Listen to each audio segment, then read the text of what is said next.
This is a Miami Sports Music Podcast Network production. This is the #1 Miami fan morning show. Clock blockers, let's go. I know the whole city riding. A little early, it's a bit surprising. Business moves, now we enterprising. Switch it up, now we improvise. What is up, ladies and gentlemen? Whole squad been trained to go. Biz for life, we throw the folk. Singing this. It is your boy, Stephen D. Good morning. Right here on the Miami Sports Music Podcast Network, home of the #1 Miami fan morning show. I am under the weather still, guys. I've been sick the last couple of days. I'm still sick. Cough drops. Lots of medicine. But I couldn't leave you guys for 3 straight days in a row. Oh, man. What's up, man? It's your boy, Stephen D. Right here on the Miami Sports Music Podcast Network. It's Wildin' Out Wednesday. Super excited to be hanging out with y'all. I do not have a lot of energy. I am trying to I still don't have all my energy back. I don't think I had COVID. I had just sick, man. Cough, runny nose, no energy, lethargic. I mean, it definitely sounded like a little bit of COVID, but don't think that I had that. But definitely have been sick since Sunday night and just haven't been able to shake it. And but I'm here this morning. I'm here with y'all this morning. Wanted to make sure I didn't leave y'all hanging for 3 straight days in a row. I apologize for not being here Monday and Tuesday. Wasn't planning on being here Tuesday, but there was no way I was doing a show on Monday either. So, what's up? I'm glad to be hanging out with y'all. Just chilling. I don't even have a lot of content for you this morning. We're going to go over the Mike McDaniel stuff. Let me go through the rundown real quick. I am Stephen D. You can follow me at Stephen D. SKPL. Spread kindness, positivity, and love. Make sure you follow Miami Sports Music at Miami Sports Music, except on Twitter where we are at MIA Sports Music. Hit the like button. Make sure you subscribe to the channel. Subscribe if you're not already subscribed. Big deal. That helps. It goes such a long way into helping the channel grow. Man's a chill. I've been drinking a lot of tea. I have been drinking a lot of tea. Make sure you, if you're not a member already, sign up, become a member today. Plenty of seats waiting at the table for you. Help the channel grow by donating. Lots of different ways you can donate. You can use the YouTube Live Super Chat. You can use Cash App. You can use PayPal. You see the QR codes right on your screen. Make sure you use them. Big deal. Wasn't able to get in the last couple of days to end the month on a strong note, but we did have a good Friday.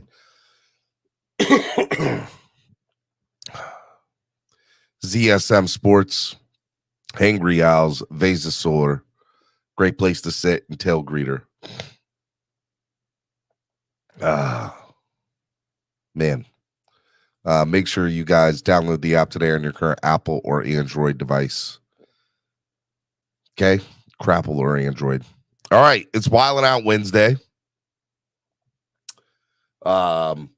Yesterday, the Combaine started, and so everybody's in Indianapolis for the Combaine, and our head coach and our GM are there in Indy, and so our head coach yesterday had a press conference. So we're going to go over that press conference this morning. Then I'm going to open up the panel because it's Wildin' Out Wednesday for y'all to hang out.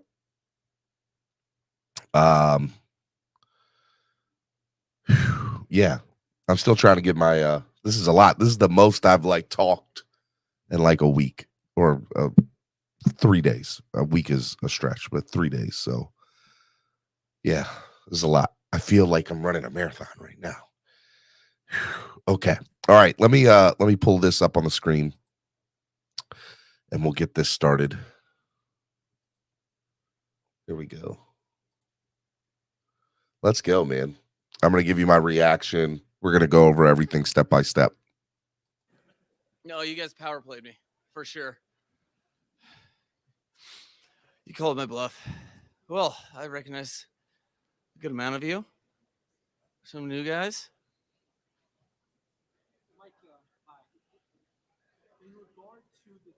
Joe. Good. How you doing? In regard to the decision on Tua Tagovailoa and the fifth-year option, what role do you think concussions and durability should play in that discussion?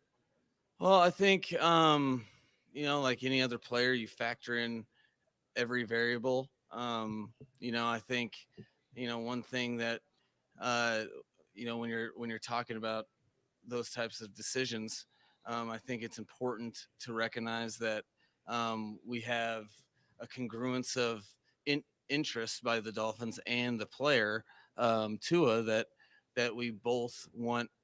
Both parties really want him to play at a very high level for a long time for the Miami Dolphins. So, what's the best way to really engineer that or to help manifest that? Well, those are the things that we're kind of weighing in terms of the various options with the same desired end is Tua would like. So you factor in everything as best you can, but that's part of this game that we're all involved in. Is there are some unknowns, so you weigh those and you press forward and make the best decision possible for the organization.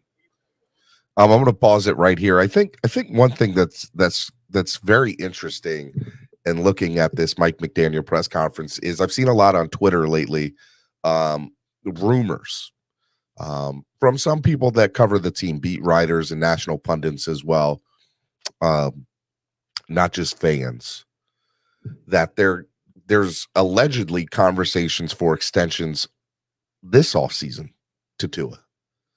And I've thought about that for a minute. And there's pros and cons to that, right? I don't see that being too big of a thing for the Dolphins on their end because of the franchise tag. It definitely makes sense on Tua's end.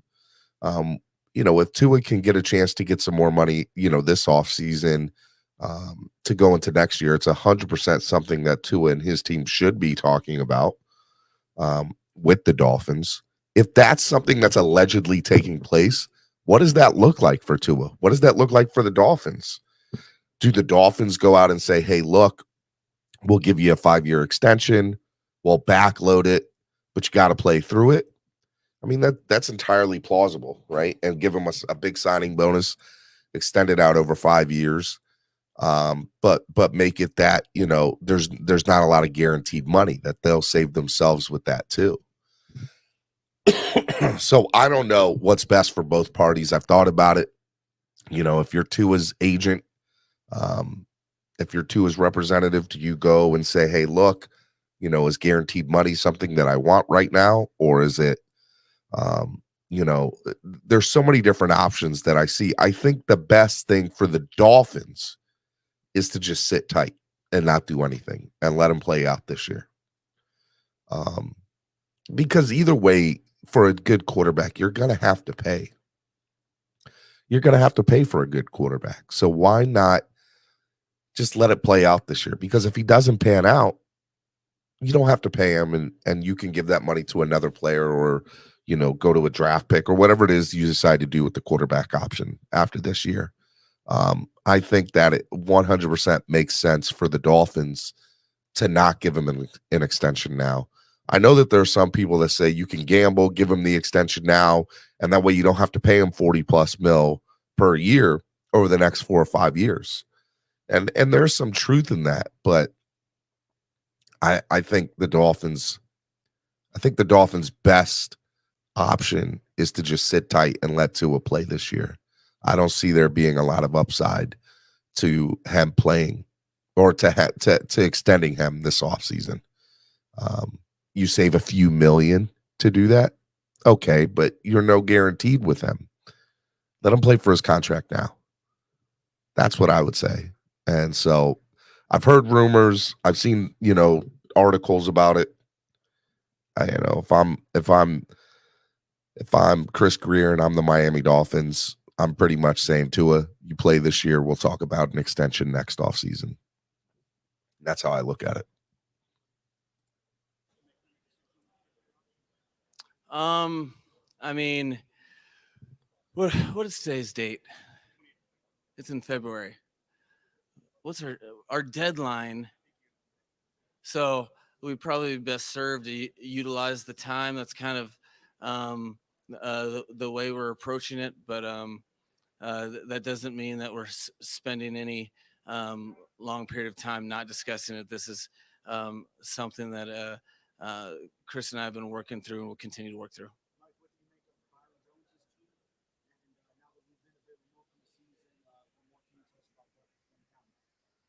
Well, I'm not a big tweeter, but you know, I know it's a tough situation from a competitor that loves to play the game of football. I think, you know, the one thing I will say is that throughout the process, Byron's been able to be the conductor of the train.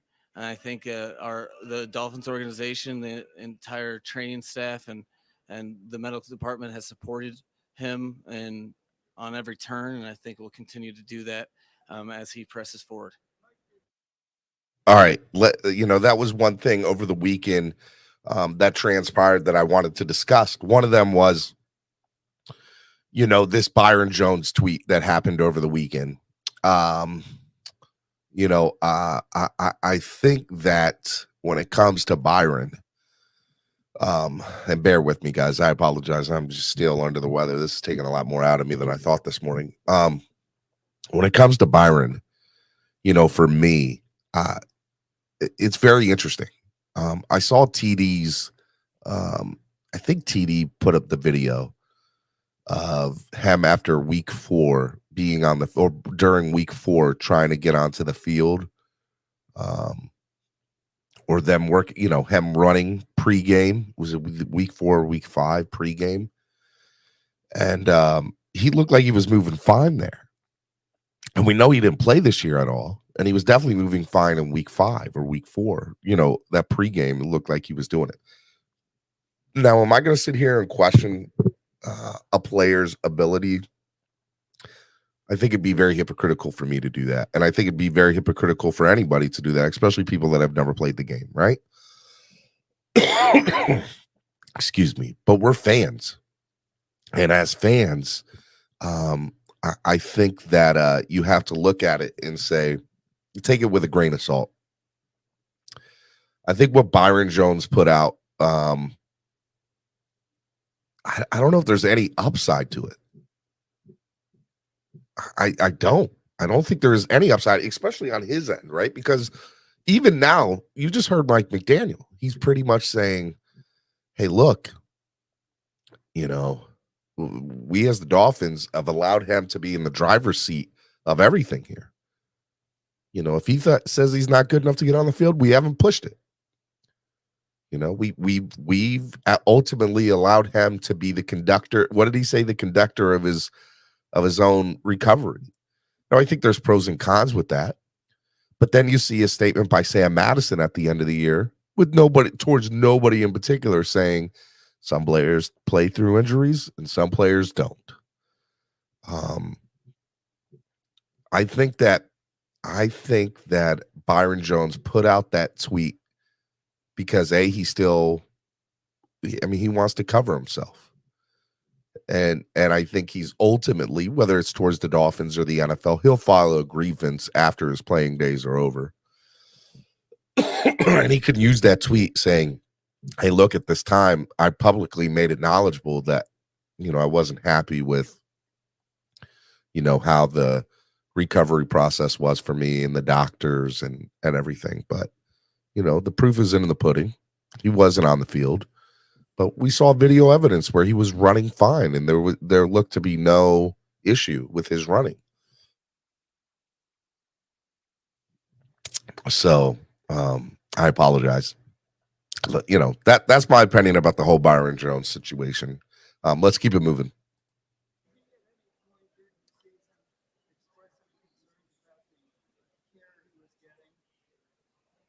To me specifically, no. I try to keep my ear to the street, so to speak. But that I'm not sure how. The bottom line is he feels the way he feels, and I think as a leader of professional athletes, I empathize with how everyone truly feels, and that I think all I can do is support. I know Chris feels the same way. We can just support the player in the process, and do best with that.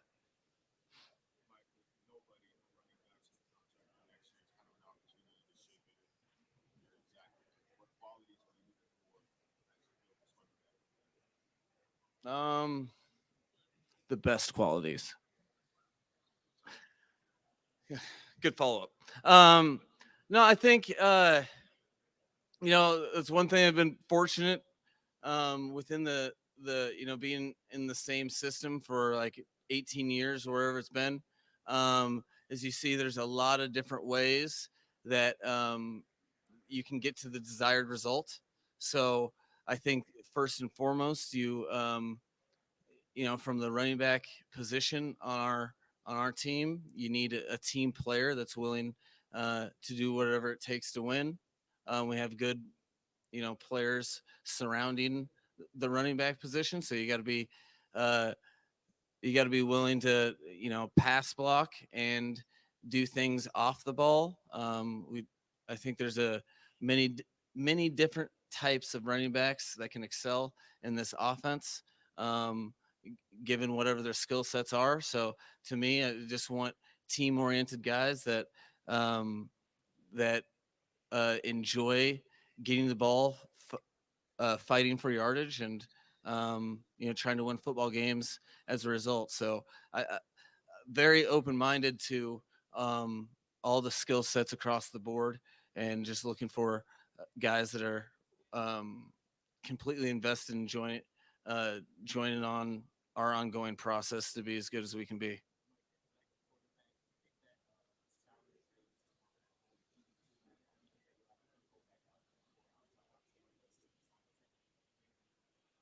I think that by really when you assess Skylar's play as a rookie, he did a lot of things to deserve to be in competition, and to have an open mind to him being to winning the backup quarterback role. I don't foresee that being unchallenged by any stretch. I think when you look at the position from its entirety from a year ago. Well, a year ago we had a one-man room that there's a lot of questions with regard to the where Tua was at and in his development of his game, and we needed someone to come in that could really help him take a step in the right direction to be a starting quarterback in the National Football League at a high level. I think Teddy came in and did that. I think as it stands right now, I was happy with what Skylar was able to do under the pretense that he's going to continue to get better. And I think I think Tua is in a different spot. I think the team's in a different spot, and I think there's some competitive advantages that we can bring to the room through free agency, and that's what we'll look to do, is to at least have some. There'll be competition regardless in the room, regardless of who we sign. But I think that that's something that we're definitely interested in to make the quarterback room better. All right, real quick. Let me sound off on this. Up until that last part of what he said, he at the beginning of his statement there is he's like, he deserves to be the backup. He used the word unchallenged in that room in regards to Skylar Thompson. And another thing that I thought was interesting as he's talking, and I'm like, well, are they not going to go to anybody in free agency? Are they just going to allow the quarterback room to be what it is, which is Tua and Skylar? And then he obviously said in the end of it, hey, look, I think that the Dolphins I think in free agency will address more competition for that room and allow the competition to be able to take itself. So, excuse me. Um, here's what I get from that. I believe that the Dolphins will, go after another quarterback in free agency. It'll be a veteran. It'll be somebody who has started in this league before. And it won't be necessarily somebody that can come in and help Tua progress. It'll be somebody that can come in there and challenge Tua and give him more of a opportunity to say, hey, look, you don't stay on the field, you can lose your starting job. That's what I hear. And I think that's what we want to hear as fans, right? We want to hear, hey, look, the person you're bringing in is not somebody that can come in. It's somebody that can come in and give a competition, to the quarterback and make the quarterback stay on his toes. And ultimately, that's what you want. So, look, I think it's a good thing. I think we're going to have a 3-quarterback room next year. There'll be 3 quarterbacks on the roster here next year. Skyler, obviously, I think deserves one of the 53. He keeps on progressing. I know that they're, I know that there's some people in the fan base that want to see Skyler maybe start. He's not there yet. Even Mike McDaniel said, hey, look, he definitely says that's, he should be, the backup here next year. But I believe that the quarterback that they bring in free agency is going to be better than Skyler and challenge Tua, and do I think they'll be better than Tua? Obviously not. I don't think there's really anybody out there talent-wise, but I think there's somebody out there that, will definitely be able to keep Tua on his toes. And I know y'all think I'm stupid or crazy for saying this name, but I just see a world where Jimmy Garoppolo does come down here to South Florida. I 100% could see it, and so it'll be somebody that has some winning, not just starting experience in the NFL, but some semi-success in the NFL too. And I think that's what would be best for the Dolphins organization moving forward. I know some of y'all agree with that. Some of y'all disagree with that. But, the best thing for the Dolphins is to go out and get a former starter with some semi-success in the NFL. And to me, Jimmy Garoppolo fits that mode perfectly. Will we be able to get him? Probably not, but I think the Dolphins will try to do everything to make that quarterback room better going into next year so that when Tua goes down, and I'm not going to say if, I'm going to say when, because history shows that he will, that person will be able to come in and spot start and win you some football games. And ultimately, that's what I want. Somebody that can come in and help us win football games. Because Jacoby Brissett wasn't it. Teddy Bridgewater wasn't it. As a matter of fact, the only, person that's had semi-success in the last 2 years has been Skylar Thompson, and even then he's only thrown 2 touchdowns,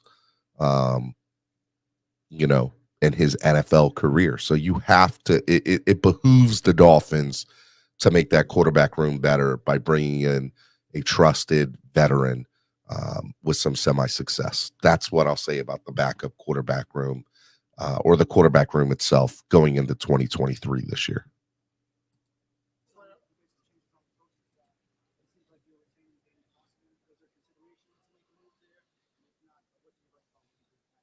So, for me, it never really crossed my mind. And that just comes as a result of daily evaluations of all coaching involved in the building. I think that, the Miami Dolphins fan base, the players, and Danny and myself would all agree that's the desired results. We have more to achieve, but if I would have determined that that was solely his, if I thought that we couldn't get to where we need to get to go with Danny Crossman, I would have made a move. I definitely didn't feel that way, and that just comes as a result of daily investment into the coaching staff and what he brings to the table.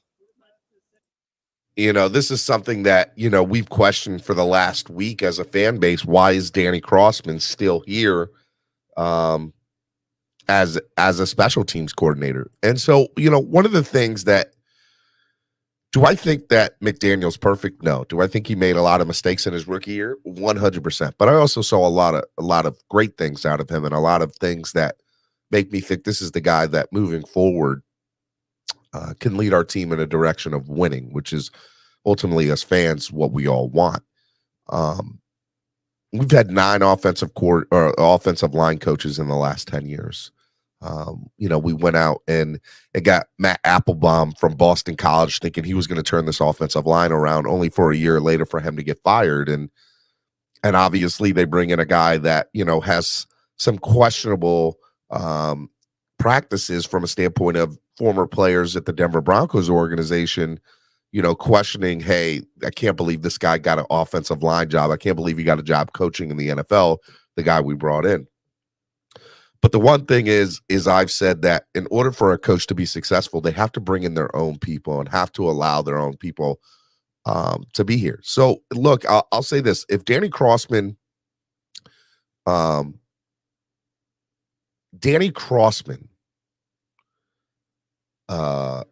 is obviously not from any regime that our current head coach or coaching staff's been a part of.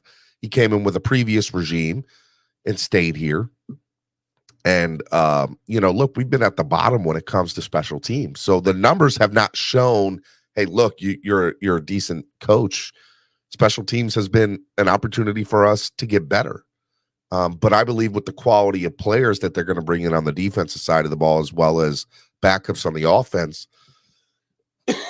I think you'll see the special teams improve overall. So if McDaniel wanted to get rid of Danny Crossman, I think he could have this offseason. I don't think there was anything stopping him.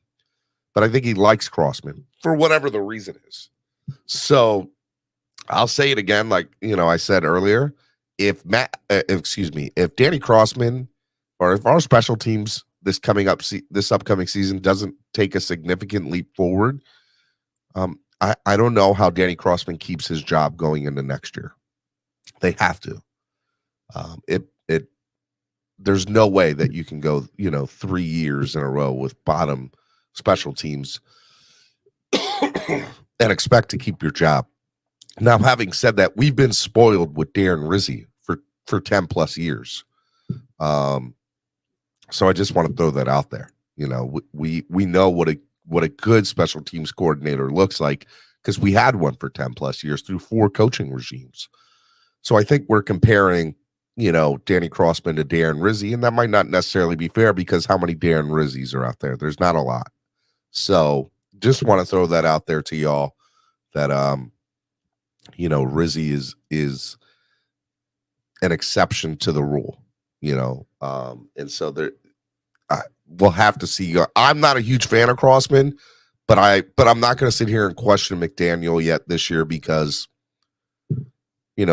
McDaniel, first-year head coaches, I'm going to give first-year head coaches slides on certain things. And if he believes that Danny Crossman's the guy to lead a special teams crew, so be it. Let's keep it moving. So the goal this year is to win a playoff game or 2. I want to go deep into the playoffs this year, and not necessarily just win a playoff game, but go deep. I want to win a couple of playoff games. So special teams has to improve. And I think a part of that's going to be on Greer bringing in, free agents, veteran free agents, and undrafted free agents, and bringing in personnel that can help the special teams too. So we'll have to see. All right, let's keep it moving.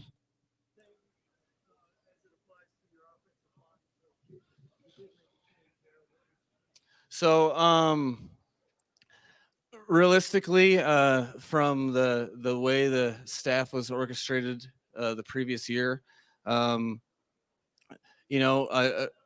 really needed to get more offensive coordinator work out of Frank Smith, and he was devoted a little too much to the offensive line. And I needed more selfishly to alleviate some stuff off my plate. And so that was the motivating factor to make that move, was to facilitate Frank Smith being able to appropriate his time more as a coordinator and less in the offensive line room.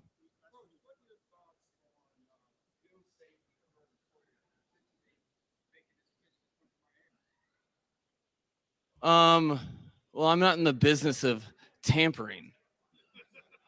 And I believe, I mean, you guys might be trying to get this second year hustle on me, but we need every draft pick we can get. So I'm all for Dolphins fandom. And the more players that, even if they're on our opponent's team, if they're cheering for Dolphins, I think that's good for all of us. Right, Hal? Oh, now you don't have an opinion. Okay.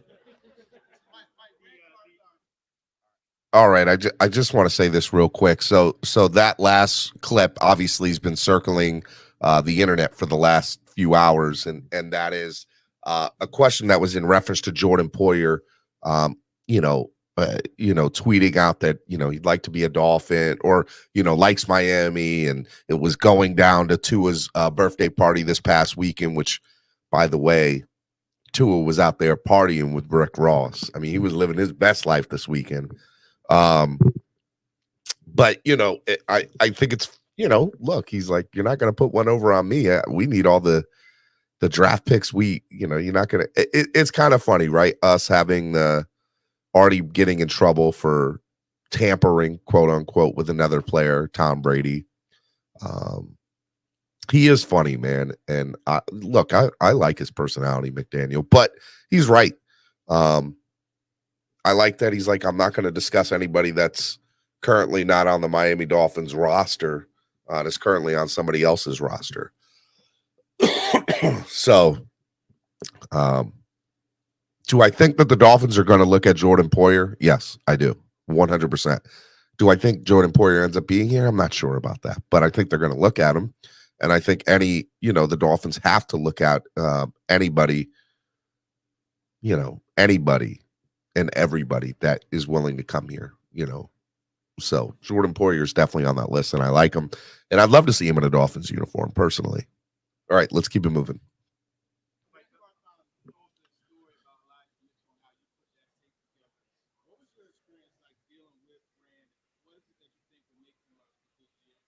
Wait, I can't believe he took that bribe. Rand Carthon, somebody I've had several years experience in the National Football League with. I have no doubt in my mind that he's going to do this job as well, if not better than the last job he had. This is the type of person he is. I think the Tennessee Titans are getting a guy that's motivated for the right reasons to do what he does best, and that's evaluate football players.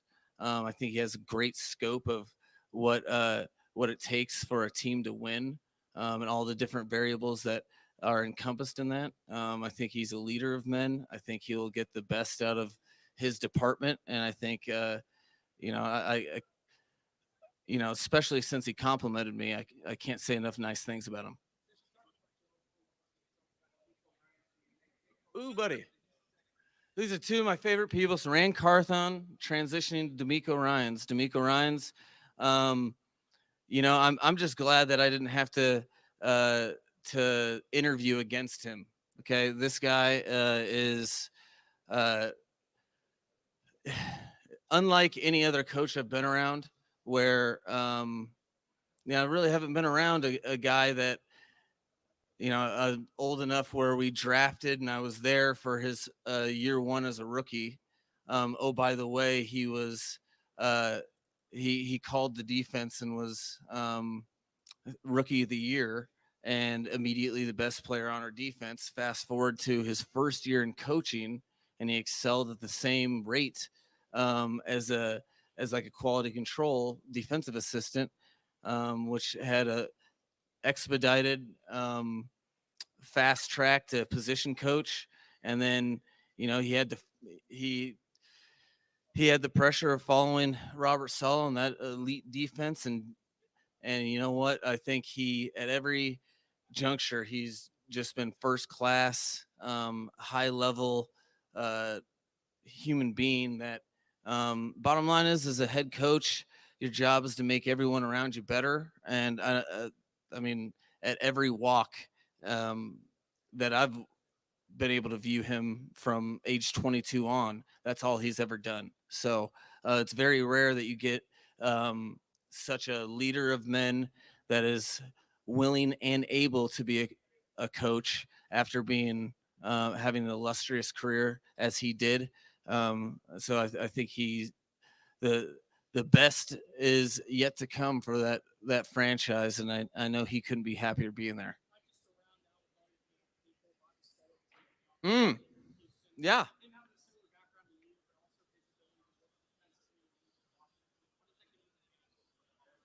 No, I think it's a huge advantage because it's almost like being bilingual, you know, to be able to speak that language and understand the motivating factors from that defensive side of the ball, and accruing multiple NFL seasons doing so.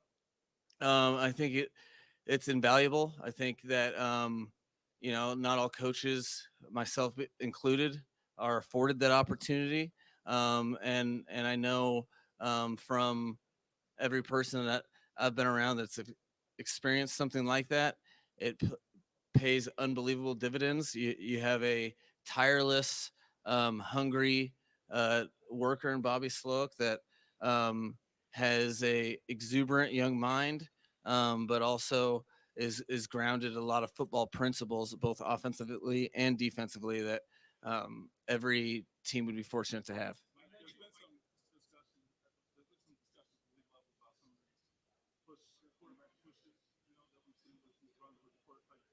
Yeah.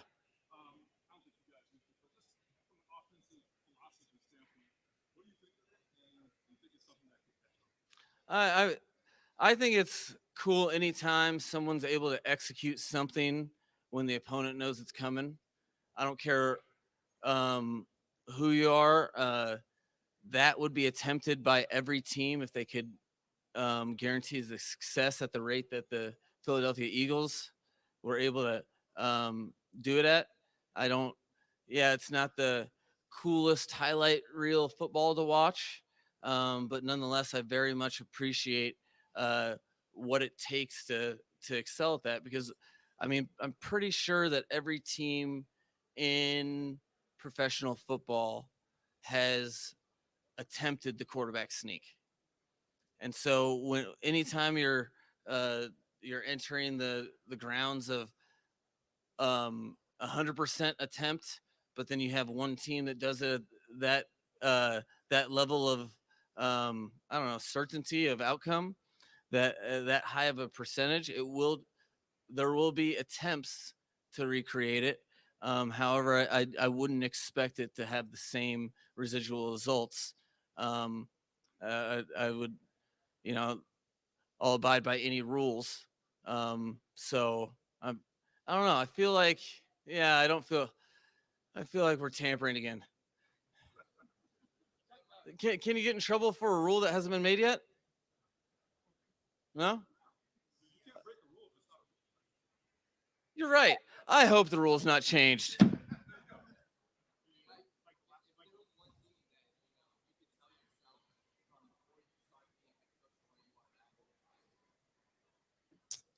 Um, have bigger muscles. Um, no, I think I got a solid. I think I'm grounded enough to understand that it's not all. I don't think you necessarily want it to be all roses, and part of the beauty of this job is to handle some turmoil. I think I'm pretty comfortable with where I'm at with that. I think I'd probably tell myself, hey, just get ready. You're going to uh, want to win for the franchise even more than you can conceive. Um, and that's okay. So don't hyperventilate.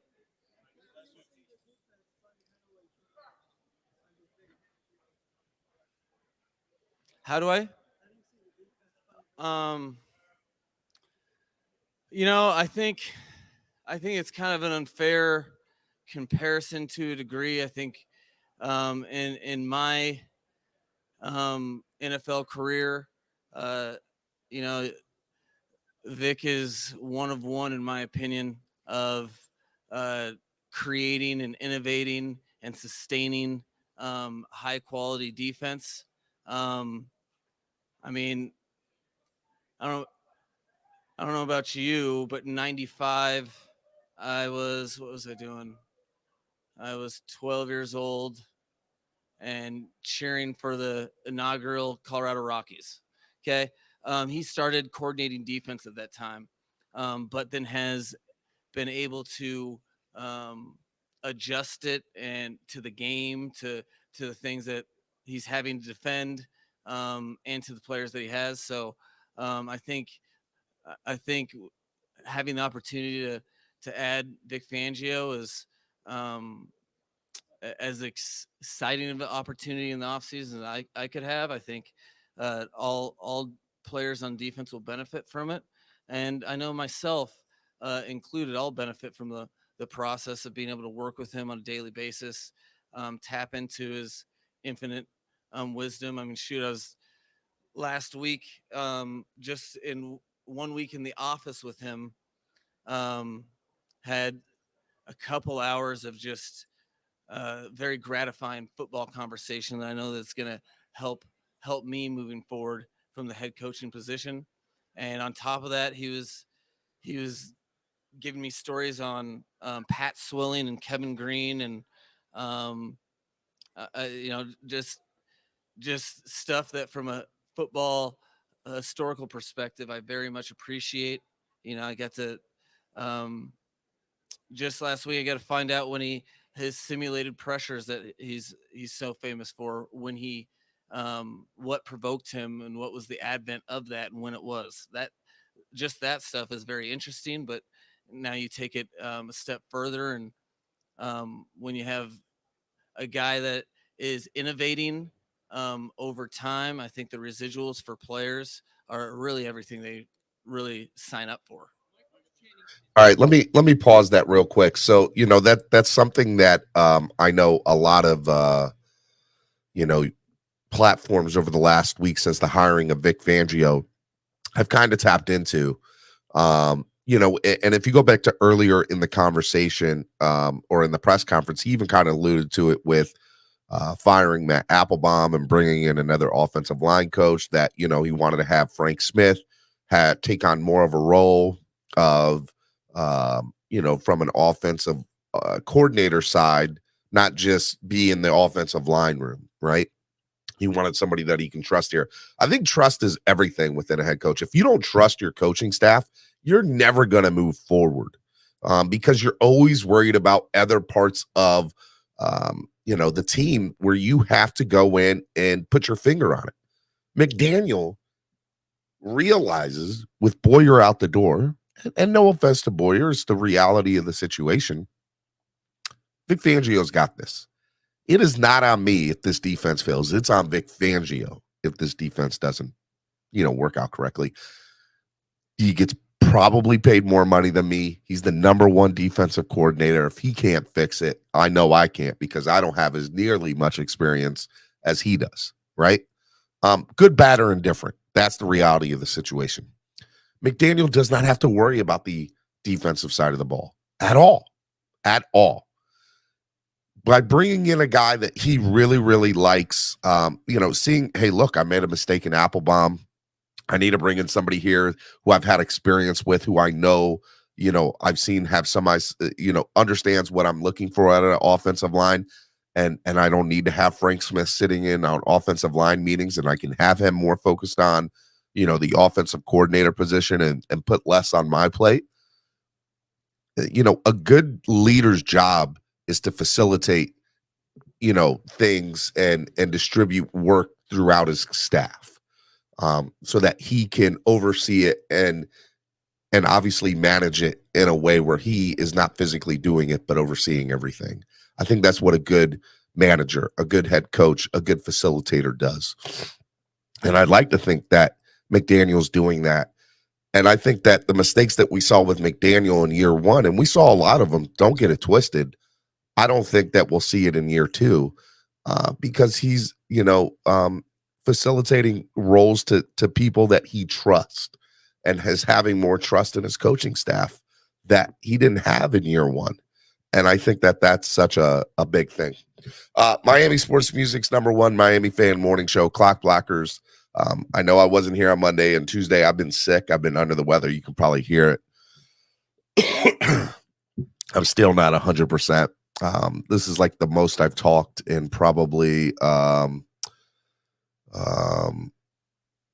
long time in the last few days. So bear with me. I apologize for my voice and my lethargic demeanor. I've been sick. I'm just trying to get better, but I couldn't let, Wildin' Out Wednesday go by. We got about 10 more minutes of this press conference left, and then I'm going to open up the floodgates and allow Wildin' Out Wednesday to commence. If you like the show, you like the channel, please donate to the channel, help the channel grow, and hit the like button and subscribe. All right, let's keep it moving. Miami.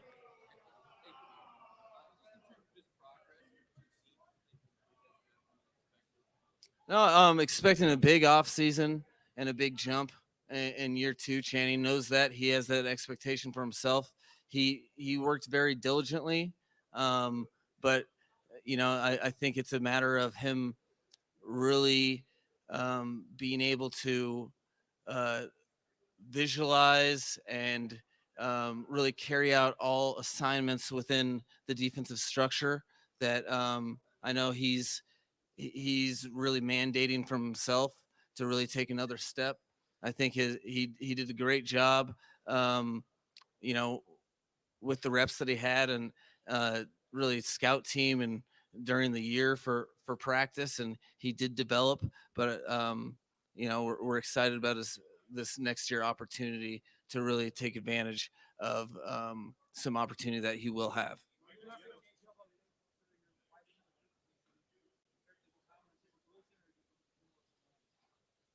I'm looking everywhere. Can you catch? All right. You look cheap, so I think we'll sign you. No judgment. Okay.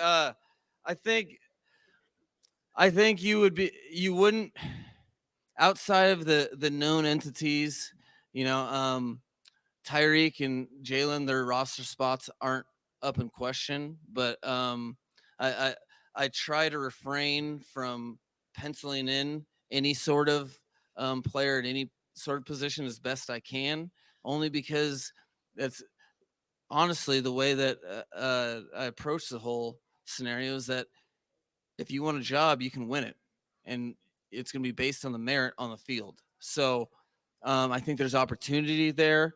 There's some guys that aren't on the roster that will be on the roster. Who those guys are, $1 million question.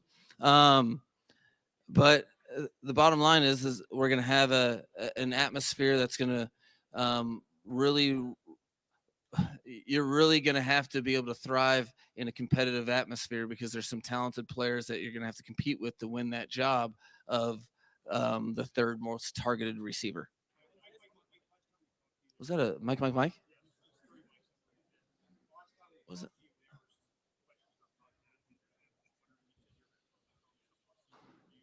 Oh, I got them all answered. I no, I think that's a I wouldn't be honest if I told you that going into the season I wouldn't expect some natural learning curve. There's a lot of responsibility that I don't pull any punches. It's a difficult job. That being said, I feel like there is clearly some situations I'd like to have back. There are some situations that I was okay with. I think really every year for me, I'm going to be I'm going to have a high level of anxiety if I'm not finding stuff that I can't completely get better from. That belief that you're constantly a better version of yourself that drives me. And there's plenty of situations that, I mean, we had as many pre-snap penalties. I think we led the league in them offensively. So obviously there's a lot of work to do that we're all excited about rectifying. And then clock management is just another layer of things that I've already begun the process, and call the play faster. Boom. See, that's it. That's all it takes. Yeah.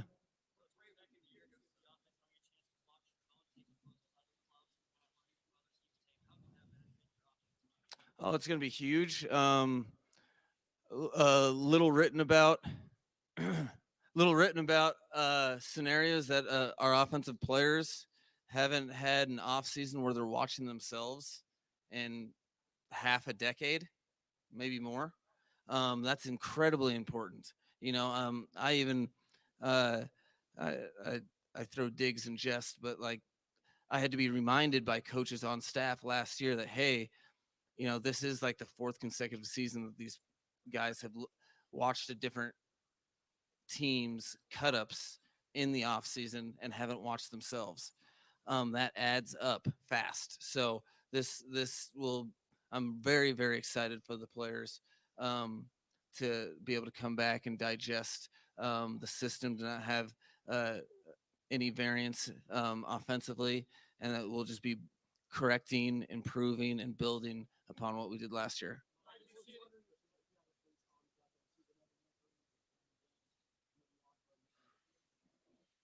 What?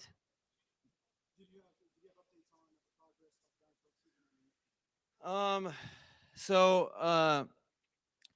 Agba's doing well, and I just saw him in the train or in the facility, and he high-fived me, and I had to jump. So he looked great to me. He's been recovering soundly. And who else did you ask about? Brandon Jones is continuing to work, and Nick Needham is in good spirits and has had no setbacks in his recovery.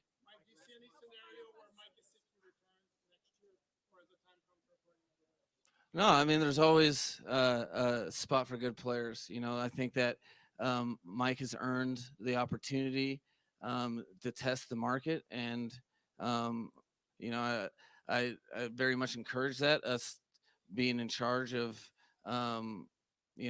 doing our best to take care of their careers as best we can.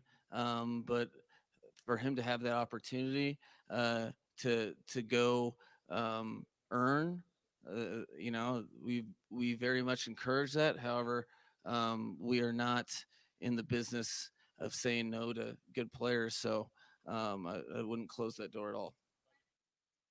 One of the things last week, when I had TD Finns talk up here, as well as a couple of other people, Jason and I, we were going. Actually, it wasn't Jason. It wasn't TD. It was Cameron. Cameron and I last week. If you go back, I thought it was interesting because we talked about Mike Gesicki, and we talked about is there a way that Gesicki could come back? I like what McDaniel just said, that, hey, look, if the opportunity presents itself and he comes back, do I think he will be back here next year? Probably not. But we talked about the transition tag. And a transition tag allows the Dolphins to put a transition tag on him, and then him going out to the free agent market, seeing whatever. And if the Dolphins, if he gets a better, offer from somewhere, he takes it. But if not, he comes back here on like a $10 million deal or something like that. I could totally see a world where that happens and the Dolphins putting a transition tag on him. I just want, if he were to come back, him to be utilized differently. And for him, look, they have to look at him not as a tight end, but as a slot. And that's my only thing. He is he is a great weapon in the red zone. And I would love to see us utilize him more in that position. And I hope that if he does come back, McDaniel would have the wherewithal to be like, we didn't utilize you properly last year. Let's go ahead and do that. So that's what I hope happens. And we keep on doing it. Just a couple things to address to the channel. And by the way, Chris Greer, I know, is supposedly live. I'm going to play Chris Greer's conference right after this one. This has got a few more minutes left. Matter of fact, I'll address the rest of the stuff after the press conference. Let's keep the press conference going, and then I'll bring Greer on. Greer is live right now, but we're gonna play Greer right after this. So keep it here. We're gonna keep Greer here. We're gonna put on Greer too.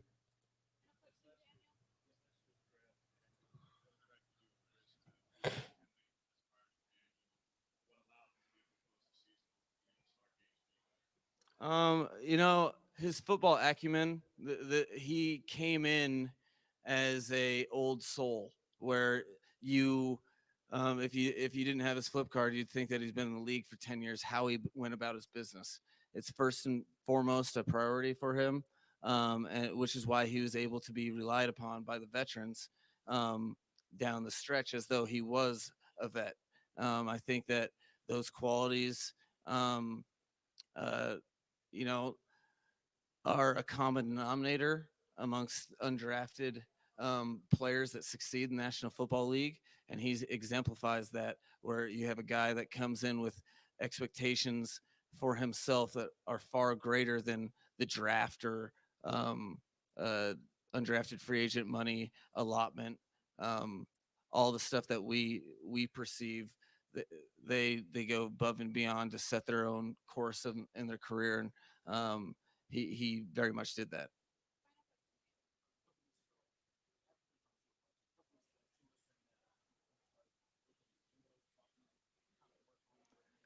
Jiu-jitsu. Jiu-jitsu. Yeah.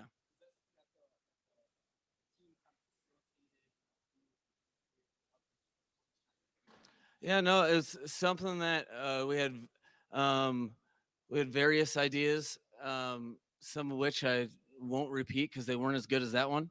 Um, and we were willing to go to any length.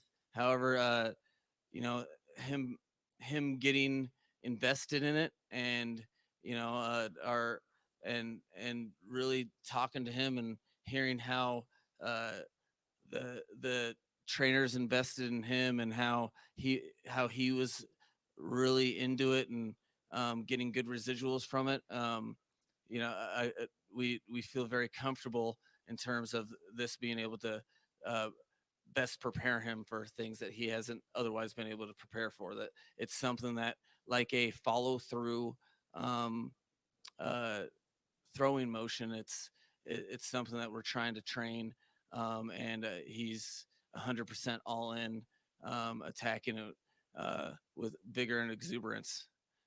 And he's a former boxer, so he has all the tools to beat you up if you say bad things about him. It's jiu-jitsu. No, he said judo, but J's and U's,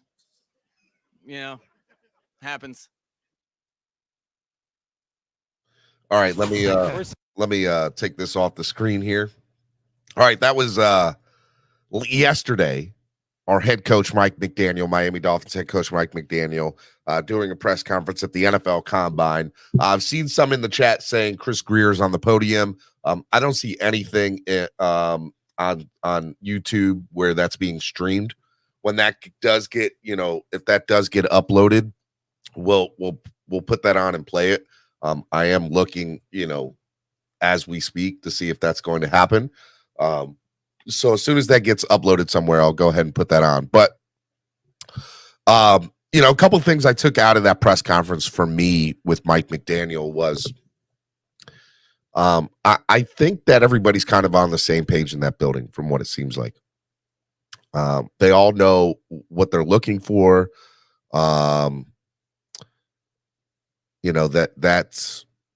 That's absolutely amazing. I think it's awesome, actually.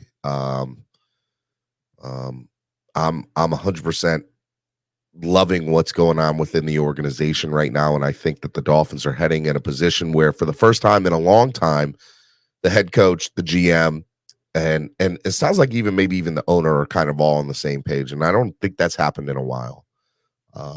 Look, you don't have to like the direction that the quarterback situation's in. You don't have to like the direction some of the personnel situations in. But what you should like as a fan is everybody seems to be on the same page.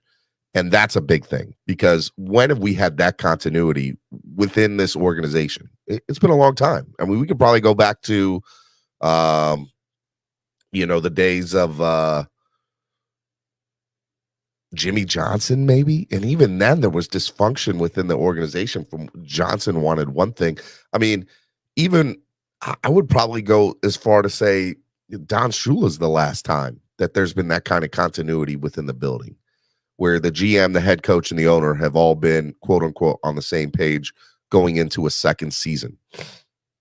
So I think on the first season, it's one thing. Going into a second year, I don't remember that's happened in recent memory anyway. So look, this is where this team is going to either move forward or take step back. And it'll be this off season. It'll be, how this goes. All right, Miami Sports Music's #1 Miami fan morning show, Clock Blockers, right here on the Miami Sports Music Podcast Network. It is Wildin' Out Wednesday, which means you guys, the fans, get to get on and battle it out, debate, whatever it is you want to do. A couple of things I do want to say. Friday, we did the show with Jason Sarney, and we raised over $850. $850 towards the Dolphins Cancer Challenge. We raised, as a fan base, over $850 towards the Dolphins Cancer Challenge. Absolutely amazing. I mean, unbelievable. Unbelievable.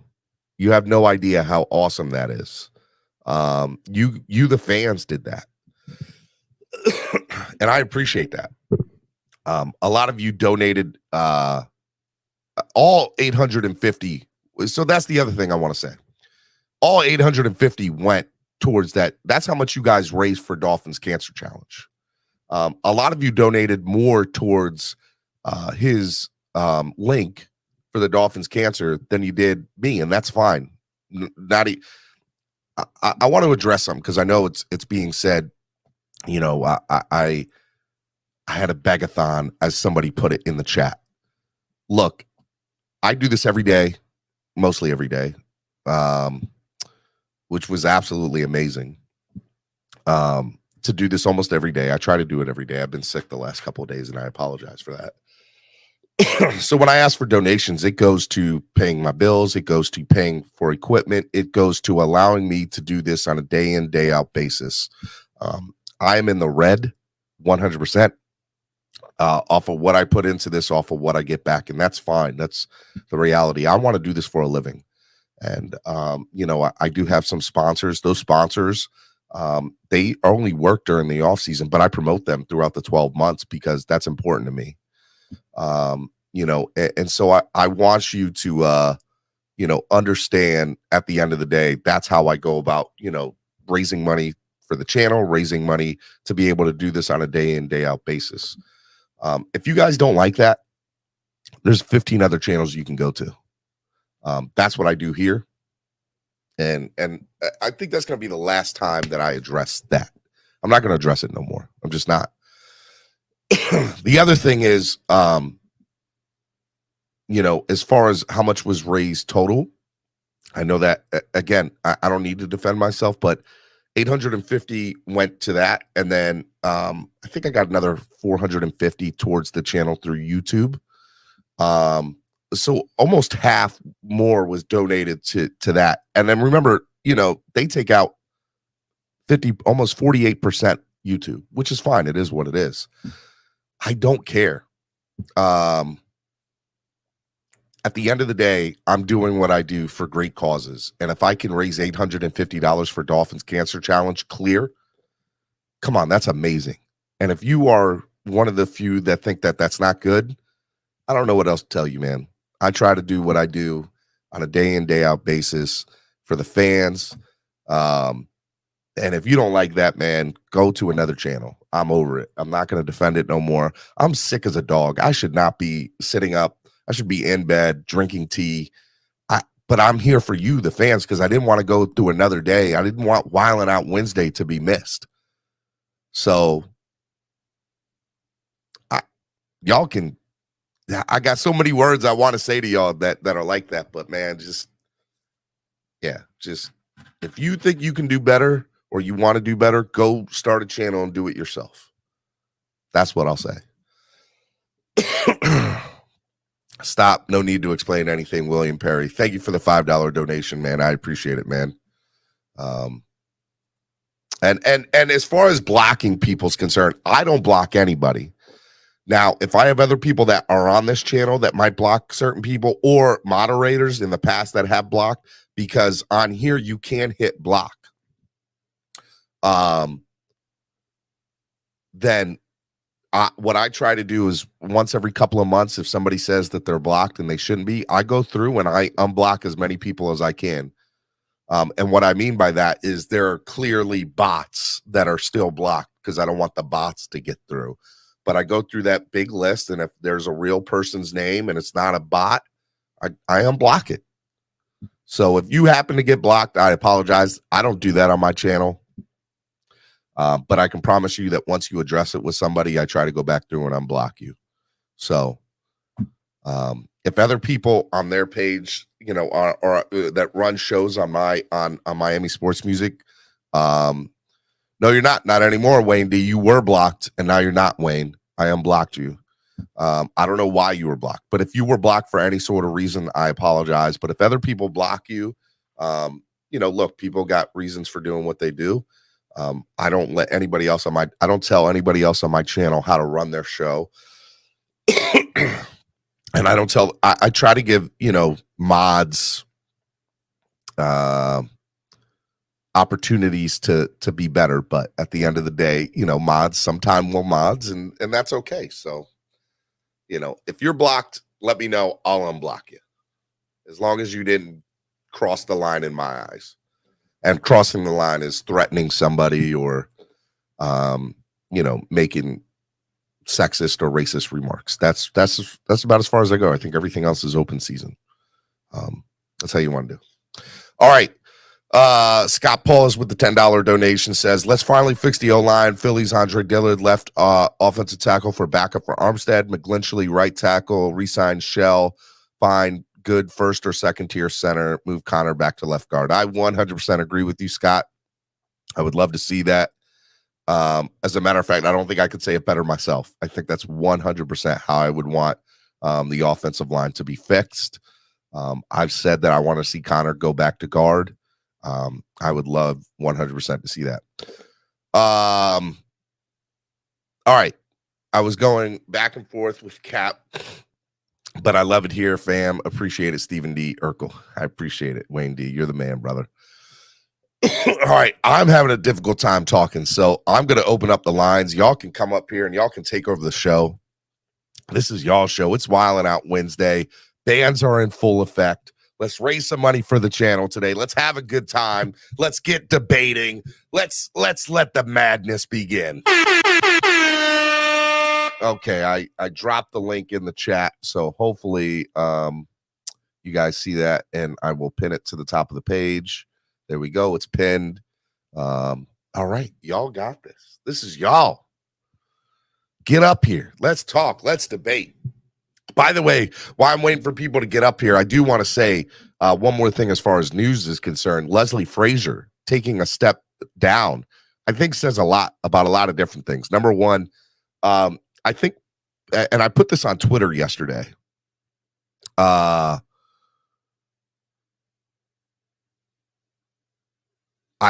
think that at the end of the day, David, real quick, I was reading David. That's why I had David. That's what Spread Kindness Fridays for. You know, I show my love and gratitude for you guys all the time on Spread Kindness Friday. So just throwing that out there, David. But the whole Leslie Frazier thing, I think a lot of people saw what Vic Fangio did this year by taking a year off. And I think we're going to see a lot of coaches do that if they don't like the environment that they're in, that they'll take a year off and they'll see, hey, I can still have a heated market for my services after taking for a year off. We saw what Fangio did. Leslie Frazier is going to be in the same boat. Frazier's going to take a year off, relax, enjoy the family.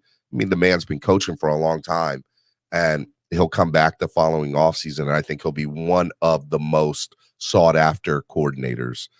That's what I think about that whole situation. All right, first up, my brother from another mother, Lewis. Good morning, Lewis. Good morning, Stephen. How are you?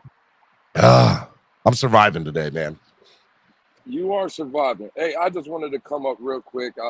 I'll stay up for a little bit, but I wanted to salute how you just handled that situation.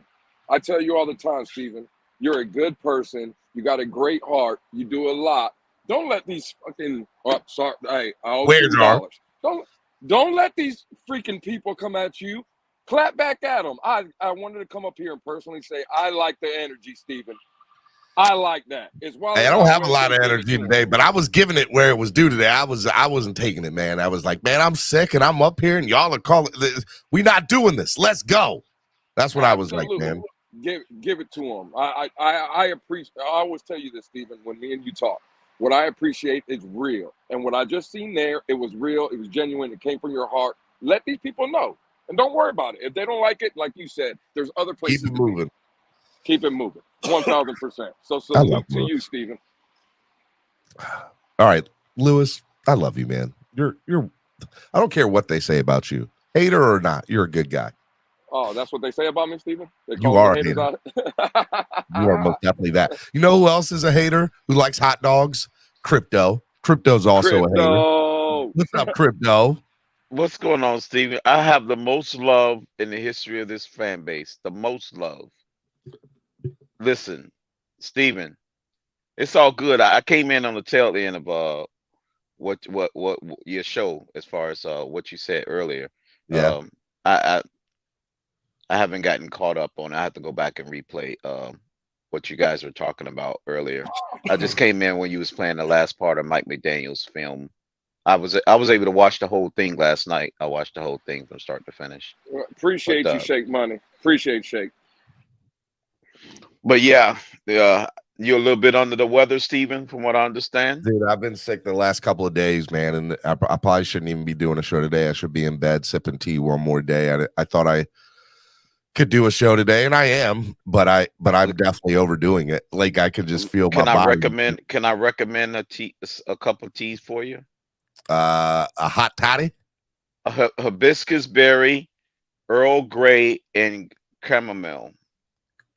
Say that one. What's that last word? Crypto? I think it's. I may be hacking up the word. Chamomile. It's a type of flower, but it's a tea. Chamomile. No, you're right. I've been chamomile. I have been drinking tea. I haven't had any today, but I definitely have tea. been. I literally spend about $15,000 worth of tea buying teas over God, the last man. decade. And you can't afford a hot dog? I'm a tea connoisseur. Man, I will even tell you the right precise temperature in which to boil each tea. From white tea to gray tea to black tea to who knows tea, green teas, oolong teas. I can give you the whole litany of how to brew it up. You're a tea connoisseur. I love it, Crypto. Hey, let me bring out another couple people in the back room. I got my man Todd Bless is in the building in Dade County. Wow. What's up, gentlemen? What up? What's going on? Yo. I can't even believe you let Dade on with y'all fellas. Hey, Dade County WAP out here. See, I was just about to say something nice to you, Lewis. See, you always want to start, bro. Tyler Hero will always be a backup, posing as a starter. Hey, man, let's not talk about the Heat. Hey, man. Okay? Let's not do that right now. Hey, as of right now, I can't even dispute that. So call it what you want. But yeah, hey, yeah, Steven, just to piggyback off of what Lewis said, bro. Yeah, don't worry about these people, bro. People always gonna have something to say. You run your show the way it's supposed to be ran. You're a good guy. If people can't watch your show and tell that, then yeah, they probably shouldn't be watching the show anyway. Yeah, man. We you know, it was great. We raised $700 to Jason's DCC, and then I took another, 150, and I sent that towards the Southwest Florida Fan Club DCC part. So we raised $850 plus. I think there were still people that still used the link afterwards for the Dolphins Cancer Challenge this, on Friday. And I was like, man, my show did that. That's awesome. That's amazing. So I thought it was great, man. And it was please, people, keep in mind, Steven is not a liar. If he's telling you that's what he's raising money for, then that's what it's for. And it literally goes there. So don't think the man is telling you one thing and then doing another with your money. Yeah. Yeah, 100. That's why I'm very specific. I'm like, hey, look, if a portion or 50% of all proceeds, like I'm very, but the link itself had over $700, and then I sent another 150 off of what I earned through Cash App and PayPal, and I sent that towards, the DCC as well because I wanted to keep that moving. So, and that's not to mention that I also sent money from the box. The Super Bowl box scored to the DCC as well. So, man, Steven, like I say, man, don't worry about them people. Send them our way. We sent over. Send them our way. Me and Lewis will take care of them. To the Dolphins Cancer Challenge, which was amazing, absolutely amazing. Well, that's a good cause. That's always what I'm trying to do. What I'm trying to do is fire up while and not Wednesday, and I know hopefully he's still in the chat. But Steven, we had a breakthrough this week on Twitter, Steven. I just want to inform you because again, you're one of the pillars in the YouTube community. Dade will vouch for me, and so will Crypto. Pete is a full-fledged Tuaneer. Pete is a full-fledged Tuaneer?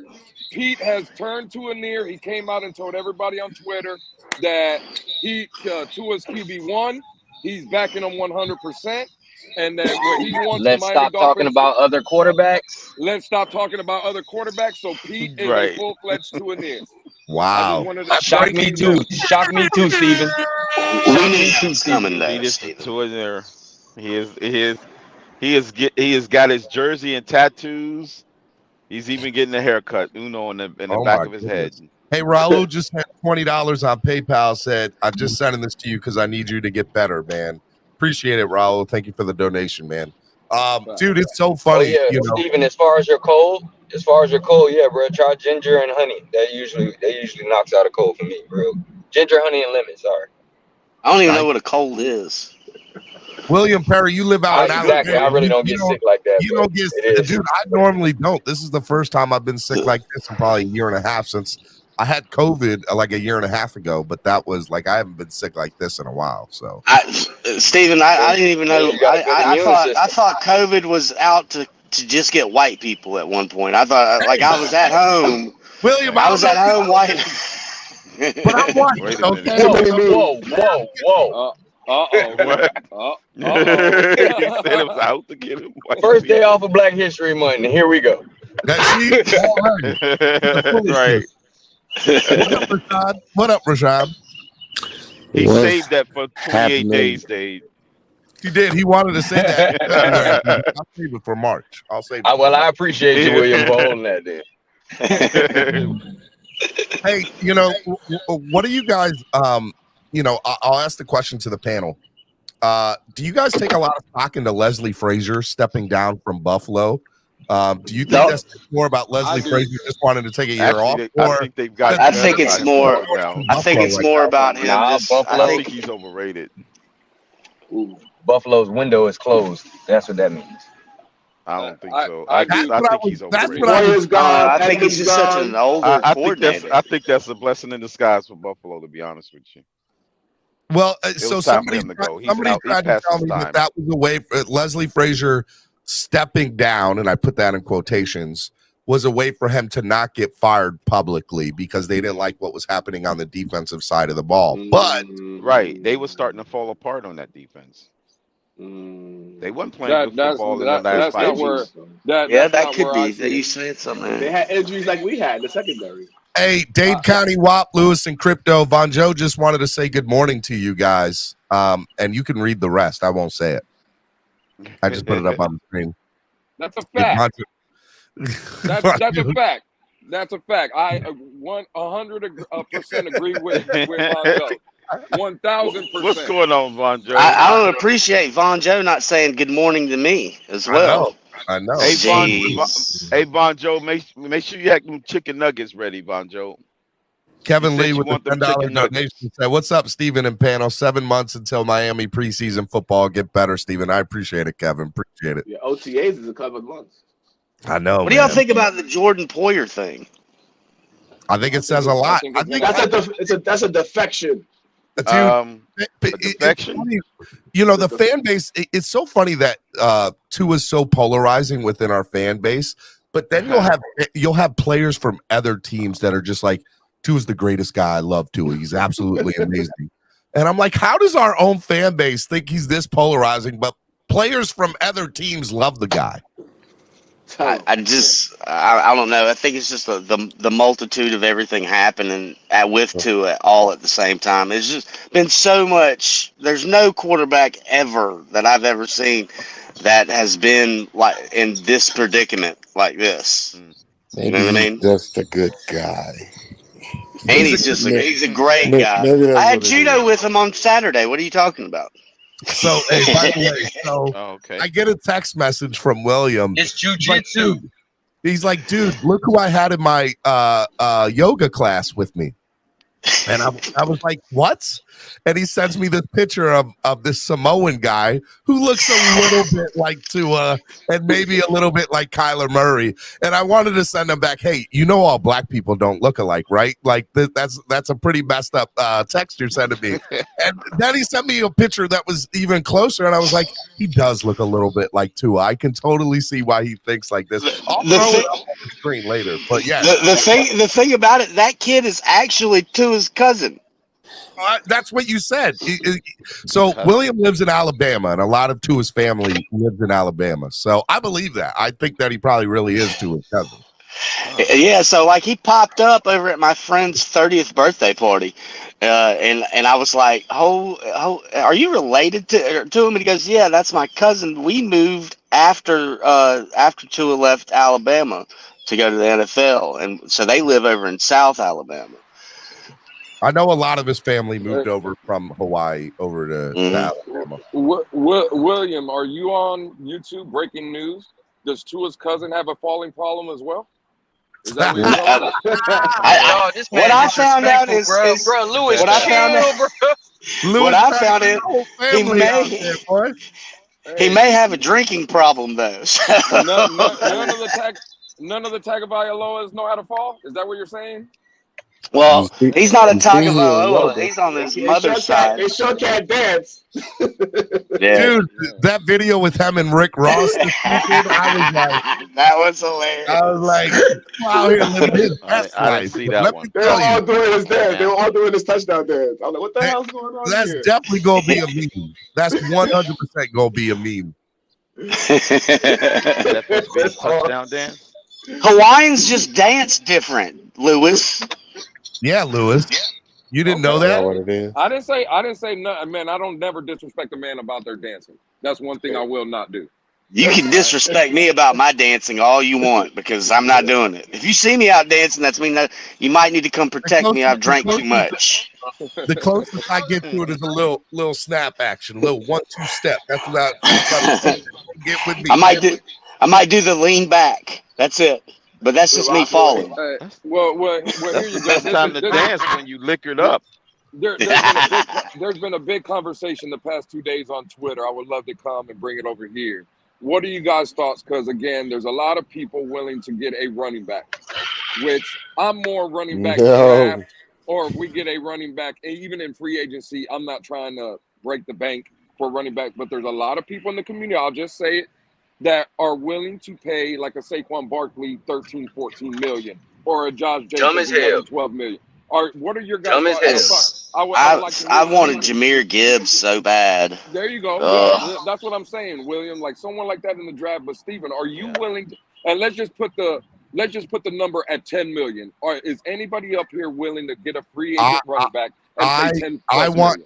Well, as you know, I do here declare that if the Dolphins go out and get any player at $10 million, they are a fail. Okay, it has been known that the Dolphins cannot go out and get a player at $10 million and succeed. If they It's want to going to be get 10.1 or 11 million, that's fine. But if it's 10, we're screwed. Yeah. No, So wait, Steven, you're saying you wouldn't have a problem spending $11 million on a running back? On a running back? Yeah. I mean, I like Mostert. I like Mostert and Jeff Wilson. I'm not paying him that type of money. I'm not paying no running back that much money. Situation. The last 10 years, every running back, Super Bowl winning running back, the main running back has made, with the exception of 3, have made less than $1 million. And the highest was a $3.5 million guy. So you don't need to go. Now, with that being said, it seems like every major running back's going to be a free agent or potentially traded this offseason. Derrick Henry, Dalvin Cook, Josh Jacobs, Saquon Barkley, Kareem Hunt. Like, they're all going to be on the trading block or a free agent this offseason. So I wouldn't mind Kareem Hunt. So I'll say that it hurts that hurts when the market is saturated. Now there's teams that can go out and get so many. And by the way, I've also heard that the draft is very running back heavy. So you got a lot of good ones. So there's a lot of good running backs. You don't need to go now. If the Dolphins go out and get Saquon, or they go out and get Josh Jacobs and they spend a decent amount of money, or Derrick Henry even, depending on what that trade looks like. If they go out and do that, would I be upset? It depends if they address their offensive line. If they have not addressed the first thing he goes on the DL, you'll be upset. What makes you think the Raiders ain't going to try to re-sign Josh Jacobs? Josh Jacobs is so good. He was so good at Bama. He was so good at the Raiders. I mean, he's not a big back. I don't either. My problem with Saquon is injuries, bro. You've had 2 healthy seasons, and people want to get this man $16 million. No way. Josh Jacobs showed up when it was time to get paid. The beginning of his first couple of seasons was not. He had a great first season. What it was supposed to be. I'm not paying no free agent running back over 10+ million. I don't care what their name is. I wouldn't either. Now let me ask you, Lewis, if the Dolphins address the O-line in a way that we're all satisfied with, and they go out O-line secondary. If they go out and restructure a whole bunch of contracts, I don't think we'd be upset if they went out and spend that type of money on Saquon or somebody like that. I would, because again, I think, and McDaniel, even in the there's still more need. Stephen, I think he alluded to it. There are certain situations he could probably wish he had back. If you look at it, bro, the running backs on the roster last year, whichever ones you want to implement in there, they averaged 4.3 yards a carry. That's what we average as a team for the Miami Dolphins. I think if you solidify the offensive line, I think the threat of Tua in this offense in the passing game, I think that opens up the run for whatever running back. And let me pause you. Every successful playoff team last year averaged over 4.5 yards per carry. So if we're at 4.3, there's that big a difference. So just helping the offensive line can get you from 4.3 to 4.6. Easy. Absolutely. Get us a serviceable backup left tackle. Get us move Connor Williams to left guard. I actually like Connor Williams at center. If we can just shore up the left guard position, that's great. But it's the right guard is what's the problem, because you can have Shell, but we need 2 good right tackles and a serviceable backup left tackle. And I mean, I think we're good. Just beef up the offensive line. I don't mind the 2 running backs that we had. Me neither. I've publicly said that Raheem Mostert and Jeff Wilson I would be okay with as long as they address the O-line. And Salvin Ahmed, whenever he came in, he did fantastic. And Ahmed from ZSM Sports, Zachary, has told me he's told me personally that Sullivan and the Dolphins, like that relationship staying. So and here's the thing about that, Ahmed doesn't have as much miles on his tires, bro. So like he's a good running back. Absolutely. And when I just look at it, right, there's a guy, he's still young, I think he's 27, he'll be 28 going into the season. But if you look at Kareem Hunt, right, you could probably get Kareem Hunt for, let's say, $4 to $5 million a year. I like that. Yes. To William's point, to William Perry's point, he was in Cleveland. Yes. We all know about Nick Chubb, so he's not going to have a lot of wear and tear on his body. I just think that's the move instead of going to pay a Well, running back 12 to 13 million. he also has a relationship with Tyreek Hill too, and so Absolutely. Yeah, and Kareem- Kansas They're City. both wife beaters. They're both So- wife beaters. Oh, shit. okay, Michael K. Damn. Well, they are. They're both wife beaters. That's what you guys want your team to be, is a bunch of fucking wife beaters. What? Oh, man. Hey, Bro, take that. Oh, here we go. Here we Been go. on the field. Bunch of You bunch of white. You guys drafted a pedophile. Stop it. You Yeah, can't blame we- me. You can't blame me for this one, Steven. Football is a gladiator sport. And they're And going we to be a bunch of Boy Scouts.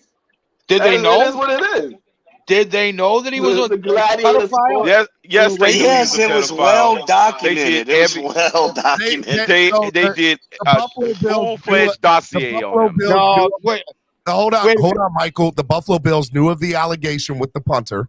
They knew Okay. of it, and they still drafted him. The moment it became public, they got rid of him because it Can went he play? public. They knew No, of it. because he was going to Can be he play?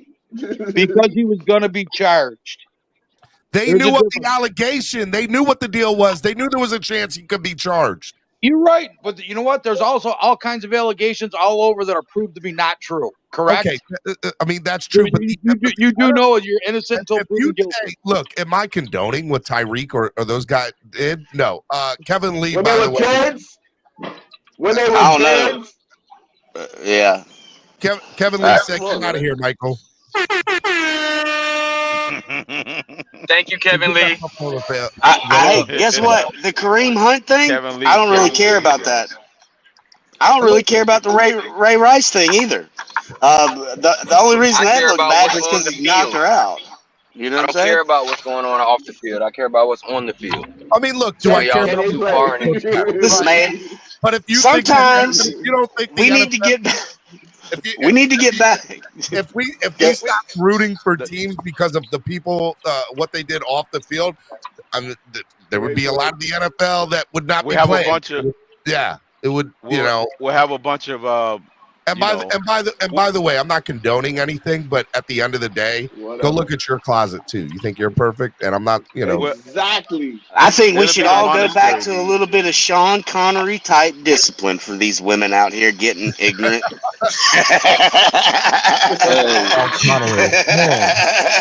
I'll take swords for 1,000, Mr. Connery. That's S words. Bloody swords. Look, I that's what I think about that. I mean, to get off that for a second, because I don't know why you even brought that up. That's kind of dumb. I mean, just because he's from Buffalo, and y'all let Buffalo fans come on a Miami channel. That's why. I let everybody. Whether he come on the channel now, he's still gonna be giving ignorant takes, regardless of where he go. I don't know. Like, I mean, some of this like rivalry gets so personal between everybody. I'm like, man, it's disgusting. You say anything, and then we have to defend it. Oh, you got Tyreek Hill that beat up somebody in college. Well, what did that girl do? You know what I'm saying? I want to know what happened. I don't care. I mean, I'm not saying I don't care. I just think that if we started going through every player on every team in the NFL, listen, the problem is that like we have this blanket like, oh, you should never do anything to a woman. Listen, I saw on a YouTube video the other day, this motherfucker get beat up by a girl. Swear jar. And I thought it was Wednesday. No, but there's still swear jars in effect, sir. Well, don't worry, I'll pay that too. And then whenever he finally gets in, Blueface and Krishan beat themselves up on a regular basis. Speaking of swear jar, Stephen D, you watched that movie with Richard Pryor called Moving, didn't you? Because he had the swear jar in that freaking movie. Didn't you? It's funny. That's what you got it from, didn't you? I watched that movie with Tamika. My wife likes that movie. It's pretty good. They had a swear jar in that movie. I was like, Stephen D, this is where you get it from. That's not where I got it from, but I was trying to think of creative ways to make money for the channel, but and also keep it family friendly and work friendly. That was a good one, though. That was a good movie. Yeah. All right, let's change topics. Let's mosey on down. Mike McDaniel addressed the quarterback situation or the backup quarterback situation by stating in his press conference yesterday that, hey, look, Skylar Thompson is going to be the guy here next year. He's going to be on the roster, but in the same breath and in the same sentence, he said they're going to go out in free agency and they're going to look for a veteran to compete. What did you guys take away from that yesterday? Just out of curiosity. Skylar ain't good enough. With time left, what did you take away from that? Skylar would never be QB1 and he ain't good enough. That's what I took. Go ahead, Bless. I think he's leaving that open because I think I also heard him say that the only two people that are gonna worry about their spots was Jalen Hill and Tariq Hill and Jalen Waddle. So yes, Steven, look at I this. also heard him say that. So, Tyreek Hill and Jalen Waddle had what again? Somebody's definitely. He said the only they got the only two secure spots. That's it. That's what I heard him say that yesterday. Is there? He did. Okay, I got you. And I'm if not he's saying only the wide receivers. I'm not trying to start a controversy, but let me say what this: drives this offense? Is there a world where Skylar doesn't make the 53-man next year because of the backup? Yes. Yes. I don't see it. It depends. I would love to see him on the practice squad. Bring in bro, Skylar's decent, bro, but we got to stop acting like this man has done anything, bro. But I don't like that idea. Yeah. I'm going to tell you guys why. I don't like that. He did do something. He got us into the playoffs, an important game against a great defense. Bro, this man did not get you into a goddamn playoff. Y'all stop saying that. He overcame a great defense in the Jets. Let Lewis talk. I want to hear what he got to say. Go ahead, Lewis. The only reason I don't like bringing a backup quarterback like a veteran, right, is because if everybody's telling me that Skylar's trash, which I'm not going to debate, that's not what I'm here. I'm just listening out and tell me if you would agree with this. Let's say Tua falls on his face, right? But Skylar is the number 2. Let's say Tua gets hurt or whatever, and we realize as fans and the organization that moving forward, Tua is not the guy. Well, then I don't want a backup for maybe 1 year come in here and save the season again. What I want is this quarterback Skylar that's trash to come in, fail, so we get a better draft pick going into the following season, right? That would make more sense. Why am I bringing in? I really think that was just motivational words, like they trying to light a fire under the quarterback. Well, he's already been here for a year. He don't need a motivational speaker. It should be Tua QB1, Skylar QB2, and then that's what you roll with. That's I honestly want to draft a quarterback and get Skylar the hell up out of here in minicamp. Let them battle it out in that for round the second. that can beat them. I want Baker Mayfield to be the backup. Baker Mayfield, I like that. No old so-called veterans. Y'all trying to pay money for a backup. I don't want to sabotage Skylar's development. I don't want any interference. I didn't say pay nobody. I said Skylar is interfering with his own development. Our team's window is this year and next year. He played well enough to make the 53-man roster, so let's stop pretending like he didn't earn his way on the 53-man roster. I'm going to say it again. Our team's window is this year and next year. Because he had to beat out Teddy Bridgewater, bro. He didn't have to beat out Teddy Bridgewater. Bridgewater was already anointed to do whatever they going into the next season. 2 years. We need a starting worthy. He earned his way on the roster because he played dynamic in the preseason. No other quarterback. Because preseason tells you if you're gonna have a good quarterback or not. Preseason made him earn his spot on the roster. That's how you make the roster. Go ahead.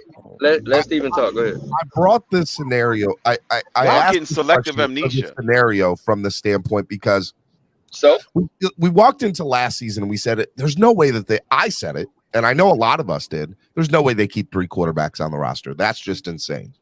But knowing what we know with Tua and his injury history, knowing what we know about the NFL period, where 14 starting quarterbacks got hurt last year, I think the NFL has to go into a route where, and we'll just use us for the example, where you have to have 3 quarterbacks that are on your 53-man in order to make sure or have the insurance that your team can put out. I tried to tell you guys this last offseason because by putting your third string on practice squad, you risk him getting poached from another roster as soon as their starting quarterback goes down. That's all right. And their backup goes in. Right? Ty was raising his hand. Ty, you agree? Yeah, they're in the rules committee. They're gonna get together about amending He's that. guaranteed that to rule make this about the roster. third quarterback. Skylar Thompson is. They're Guaranteed. gonna put into because the 49ers, the Ravens, they got down to their fourth QBs. You know what I mean? We almost did. So they're gonna make it so the third QB is gonna be an exempt spot on the roster. 54th man, as you will. Yeah, more or less. Crypto, I got a question. How are you gonna say Skylar's guaranteed, but then you're Mr. There are no absolutes? You can't have it both ways, bro. Okay, he's 99.9%. Okay, I leave 0.01 bro, chance. This man Crypto, bro. I swear, bro. I want to draft Hendon There you Hooker. go. There's your percentage. Who's more of the prototype of a 49er style offense. And while Skylar develops, let them battle it out. Tua fails, we have a mobile. You stole my take. You quarterback. stole my take. You stole my take. Who you want it? I stole your the take. guy you was talking about. You stole my take. I'm just gonna say that, like, this whole quarterback thing is like across the I board. stole your take. I've been saying this since day one. That's what I want. I said that like a month ago, and people killed me when I said you draft Hendon Hooker with the 51st overall pick. Oh, you red shirt. Oh, hell you red shirt him. But Lewis, I'm not saying that Hendon Hooker is not somebody that I would want the Dolphins to go after. But if you make that move, Skylar's gone, because there's no point in keeping Skylar and Hendon and Tua. You have to have somebody. I think the Saints are going to get Hendon. Hold on, wait. You have to have somebody that can come in and start some game, Lewis. Let me say something. Let me say something to Lewis real quick. No, it's not. One mic, fellas. Lewis, you're willing to take that? The man has only thrown 2 touchdowns his entire NFL career. I don't care. Come on, dude. Let's. Hey, Steven, you forgot what Lewis just said. He wants to lose if Tua gets hurt, so that way you get a good quarterback. You get a better draft pick following next season. And again, and I agree. He wants to check immediately. I don't. Yeah, no. But why? Again, let's just say for the sake of argument, we'll go with your name, Stephen, that you've been running with, and Jimmy Garoppolo. I'm not paying a backup $15 million, and especially a one that, let's be honest, and this is no shot at Tua, but he's just as fragile as Tua. What makes you think what makes you think that Jimmy Garoppolo comes in a spot start and he doesn't tear something or break something or falls the wrong way and he's out, and now you're on the hook? I'd rather have Baker over Garoppolo. I agree. Yes, like, come on, bro. Like, what are we? See, I just think Baker would have to light a fire under Tua like that. Tua can't. He can't deny. Pull on. He'll mess around and take us to a Super Bowl. Yeah, bring in Baker. I want the competition. I want him. I want Tua to roll. Yeah, he would be on Tua's back, bro. Like, he would be letting Tua know, like, bro, you miss a game, you ain't getting your spot back. That's the same That's thing the only that thing I Tua do did to like Jalen. about Baker. And by the way, I like Baker's mentality. That's what I thought. McDaniel said at the end of that question is he was saying, hey, look, we're going to bring in somebody from free agency that can compete, and we're not, we brought in Teddy last year to help Tua make it to that next level, but the person that we bring in now or look to bring in now is somebody that can compete. And so I look at that as somebody who, I'm not saying will be better than Tua, but that the moment Tua goes down, Tua's going to have to be like, if I don't get back on this field, I can lose my starting job if they keep winning.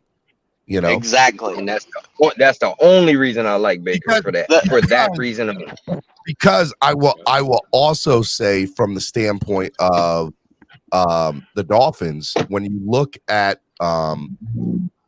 I'm sorry, dude. Hey, I gotta stop for a second. Stephen D, this is a nonsense conversation, Stephen D. Hold up. Kung Fu Tuna, you are sitting here talking about racist comments, and you are sitting here calling people little Hitlers in the chat, bro. Are you kidding me, Kung Fu Tuna? I didn't say that. Oh my God! No, he's talking about noobs calling me, joking with me, calling me a honky. He called me a honky. That was a joke that I knew was a joke. And he's sitting here talking about people are being racist in the chat. Shut up. Wait, hold on. Tuna. Noob isn't black, right? Noob is not. All right, so y'all can talk to each other any way y'all want to, bro. I don't usually address the chat. Like, bro, what are we doing, bro? Like, why do people get up looking for an argument, bro? I get to identify whichever race I want, so I can just hop races to be racist. I get it. Hey, that's true too. That's true too. That's true too. Oh my God, man! Hey, what was the guy that just got in trouble? The author of Dilbert. He just got in trouble for going on his little racist rant. He was like, he used to identify as black, but now he's going back to white. Like, bro, what? Bro, you can identify as a dog if you want to, bro. Like this world now, bro, it's weird. It's so weird. Let's just keep the cap straight. Everyone's a goddamn asshole who says way too much shit and just generally needs to get their damn feelings and actually talk to people. Wow. I don't give a crap what you look like, what color your skin is. If you're a dickhead, I'm going to tell you you're a dickhead. I don't give a crap. This double standard That's what's up. BS can just That's what's up. sit on a damn hill and die. I don't give a shit what you look like. I give a shit how you act. Robert, I will say you're over. I'm over. You might as well move me on that one. He said I'm over. But fuck this double standard bullshit. Like, let's just call it like it is. I'm starting to like Robert more and more by the minute. Yeah, I mean, it's ridiculous. People are ridiculous, and it's mostly white people. Now, hold on. Let me change the subject now that I've addressed foolishness on my channel because I'm done addressing the foolishness. Now, here's something. Total Pro Sports said yesterday that Fox Sports' Henry McKenna reports that Patriot coaches, quote, were instructed not to be hard on Mac Jones in an effort to protect him from being too critical on himself. They were told that there was an issue in 21 where Mac Jones struggled after getting yelled at on the sidelines. Soft as They were instructed not to yell at Mac Jones. Soft as a wet paper bag. I don't know if that's too true because Sound eerily familiar. So whenever he was at players Bama, being soft. Saban guys, one mic. The quarterback this year. So I don't want to hear that. Well, William, the only thing because I hear that. Don't be surprised. Don't be surprised. Saban harshness is and Mac Jones was dissing back to Saban. compared to NFL coaches' harshness. Well, no, William. The only thing I will say to your point about Alabama and Nick Saban, I agree because we all know Nick Saban is a rough around the edges kind of coach, right? But it's easier to take criticism at Alabama when you know that your team is pretty much every time you line up on Saturday is better than the other team, and you know that at the end of the season you're looking at 12-1, 13-0, playing for national championships. It's easier to take criticism in that aspect than when you're in the NFL, you're playing around grown men, right? And let's say you're in a 3-4 game losing streak and stuff. It's harder to dig yourself out of an NFL hole than it is to dig yourself out of criticism at Alabama. You see what I'm saying? Right. But what I know about Mac Jones from Bama and how he always acted, he was ultra hard on himself. That guy is. I mean, he's like me whenever it comes to like being perfect and whatnot. I'll rag dog myself, and Mac is exactly like that. But that was the point. That was the point of it. So what you're saying is it's an Alabama thing, William. It's an Alabama thing. That's just the mentality, bro. I'll tell you this real quick. I did a set the other night that I guess this was last Monday, and I didn't like it, and I was so mad on the ride home I could have drove into the bridge. You know what I'm saying? Don't do that, William. Let's not. That's what I'm saying. I mean, I'm not going to do it, but that's the way I think, and that's the way a lot of people like that thing. But being an elite level athlete they'll put you in that mindset, that constant strive for perfection. You know what I'm saying? Whenever I was playing pro pool for all the years, I did the same thing. I hate asking this, but I guess it deems you ever made it on ESPN playing pool? Is Tua in that same mindset? Tua's in the same thing. No. All right. I'll just give you an example. If I was in a major tournament and I was in a final or something like that and I missed a certain shot, I would go back to the practice room and I would work on just that shot for 4 to 6 hours, right? That's the same thing that Tua does. That's the same thing that Mac does. That's the same mindset. That's fine. what people who want to be great does. Yeah, that's fine. And no one's debating that Mac Jones wants to be great or Tua wants to be great. I'm not debating that. But let's not again. We're talking about softness as a mentality. That's not soft. No, but they are weak in mentality though. They are weaker-minded individuals. Let's just call it what it is.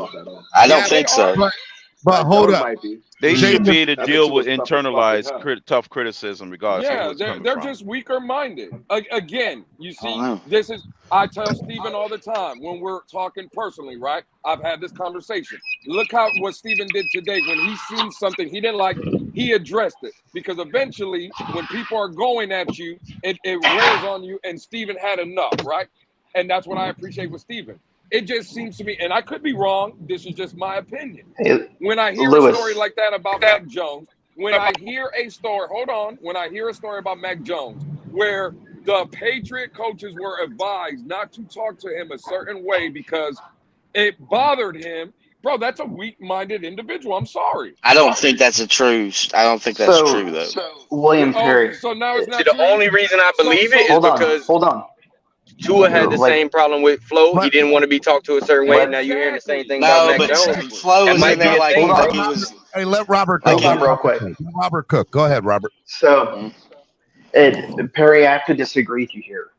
I deal with plenty of young men, 18 to 22 years old. Now, 10 years ago, and 18 years ago. We are far softer now than we were 18 years ago from a mentality standpoint. Participation trophies, snowflake generation. Oh, yeah, I get that. Me too. Our mentality as a culture society is softer. I can't sit there and talk to them the same way I was talked to. I can't sit there and be hard on them the same way I was. I have to coddle to an extent. Let me ask you, Robert, are we sitting here saying that Bill Belichick is reserving himself in the meetings on a weekly basis? He's not going to sit there and we also sit exactly. Hold on. No, hold on. He's never going to change. Hold on. Are we sitting there and saying Bill Belichick had success since Tom Brady left? No, we're not. He is straight up failed. Okay, so he's not doing it in a way to where his the man went to the playoffs. He still went to the playoffs. And he could have went to the playoffs this year. Wasn't for that dumb backwards pass against the Raiders. You see, this is what I don't like right here. Right? When we made the playoffs at 9-8, we had a victory Monday on this very platform celebrating because it was a success. But now Bill Belichick makes the playoffs because he didn't win a Super Bowl. Now it's not successful. Like, bro, we can't have it both ways. That's actually a success when it comes to Belichick. He goes to the playoffs. That is a great point. With the team that he had, with that team. No, shit about boxing. That's not have Tom Brady and make the playoffs the very next year. I can't raise my voice over everyone here. So, Lewis, I get it, and I understand where you're coming from with that, and I agree it's a double standard. But if you talk about organizational issues and organizational statuses, for us, that was a significant improvement. For Belichick, it was a step back. Not really. Robert, it was only a step back, Robert, because of the success of Tom Brady winning 7 Super Bowls. But without Brady, because again, we all know Brady had a lot to do with that success. So when we say, Belichick, when we say that Belichick was a failure, no. If you lose a 6-time Super Bowl champion, a first ballot Hall of Famer, and then your first year you follow that up with a playoff appearance, I don't think that's a failure. Yeah, but hold on. Not to mention the Mac Jones was injured and missed a few games. And he did it with a rookie quarterback. But for Bill, that is a failure because first year out, Brady wins the Super Bowl. Because Bill Belichick, because he don't have Brady. Belichick, 2 people can't win at the same time.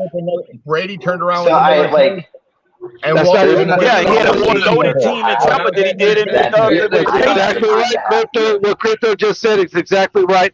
that Tampa team was way more loaded. Yeah, exactly. Belichick went into the draft for most of his roster. Most of it was the draft and free agency. They kind of bargain spent. It wasn't like top of the line guys. He just filled his roster. TB12. He plug and play quarterback. He filled They his did not roster bargain. with depth Hold on. players. That's what Hold he on. did. They did not bargain. Hold on. They didn't Hey bargain guys, spin on that a side year. note, did you see Robert, Did you you see hold the on. drama going up at the combine today? We have to admit that Tampa Bay was way more loaded than New England. They Have you seen started the drama? past third base. I'm not Not arguing just that. only I'm born arguing on the third fact or the base. statement that the Patriots bargain haven't spent heard that we year. haven't heard They anything didn't. from the combine today. Jalen Carter, the top 5 A projected lot of line. people aren't participating in the The combine. police are Bryce up there Young's looking not Nah, for throwing we're or doing looking. Not anything as of or running now anymore. routes or doing anything. Who's looking for Jalen Carter? It's all about the the police. combine. Oh, They're man. looking for him. Remember that accident he was in? Oh, Turned man. out he was racing when he killed his teammate in that accident. Yep, arrest warrant issued for Jalen Carter for reckless driving racing. Top 5 draft pick. Man. Damn. And the accident was fatal. I think the Yeah, conversation it took killed his left. Georgia Destroyed teammate. before it even got started. His I career. think the conversation got turned left, going more towards Belichick and stuff. I really want to address the Mac Jones weak-minded comment and apply that to Tua, because again, the same things I've always said about Tua, when Tua comes out and claps back when he said, remember when he threw that dog to Tyreek in the offseason, and he came out and he said, look like money. I'd like when he claps back like that. That I think, and again, I'm not blaming Tua, but I just do believe he's more of a weak-minded individual, and hopefully marriage, a kid, being named again, the organization showing confidence in you. I hope Tua kind of breaks out of that. Maybe it's just young, but again, I'm not going to give people like Mac Jones or like Robert scenario, right, that he deals with 18 and 21-year-olds a lot. Well, I have a 19 and a 17-year-old. And I'm going to be honest with you guys, right? I try to be honest up here. I can only be one way. The way you see me interact on panels and stuff is the way I talk to my kids. I don't lie to them. I don't play this happy-go-lucky world that we're living in. I'm not sugarcoating them. I'm telling them what it is. Whether they That's I'm a preparing you great for point. the And neither world do I. outside of these doors. Neither do I. I know And my besides the 17. fact, I know my 19 and 17-year-old are not weak-minded. I've seen my 17-year-old that plays high school football and has scholarship and college offers right now. I know I've seen his coaches dig into his ass. He doesn't shut down.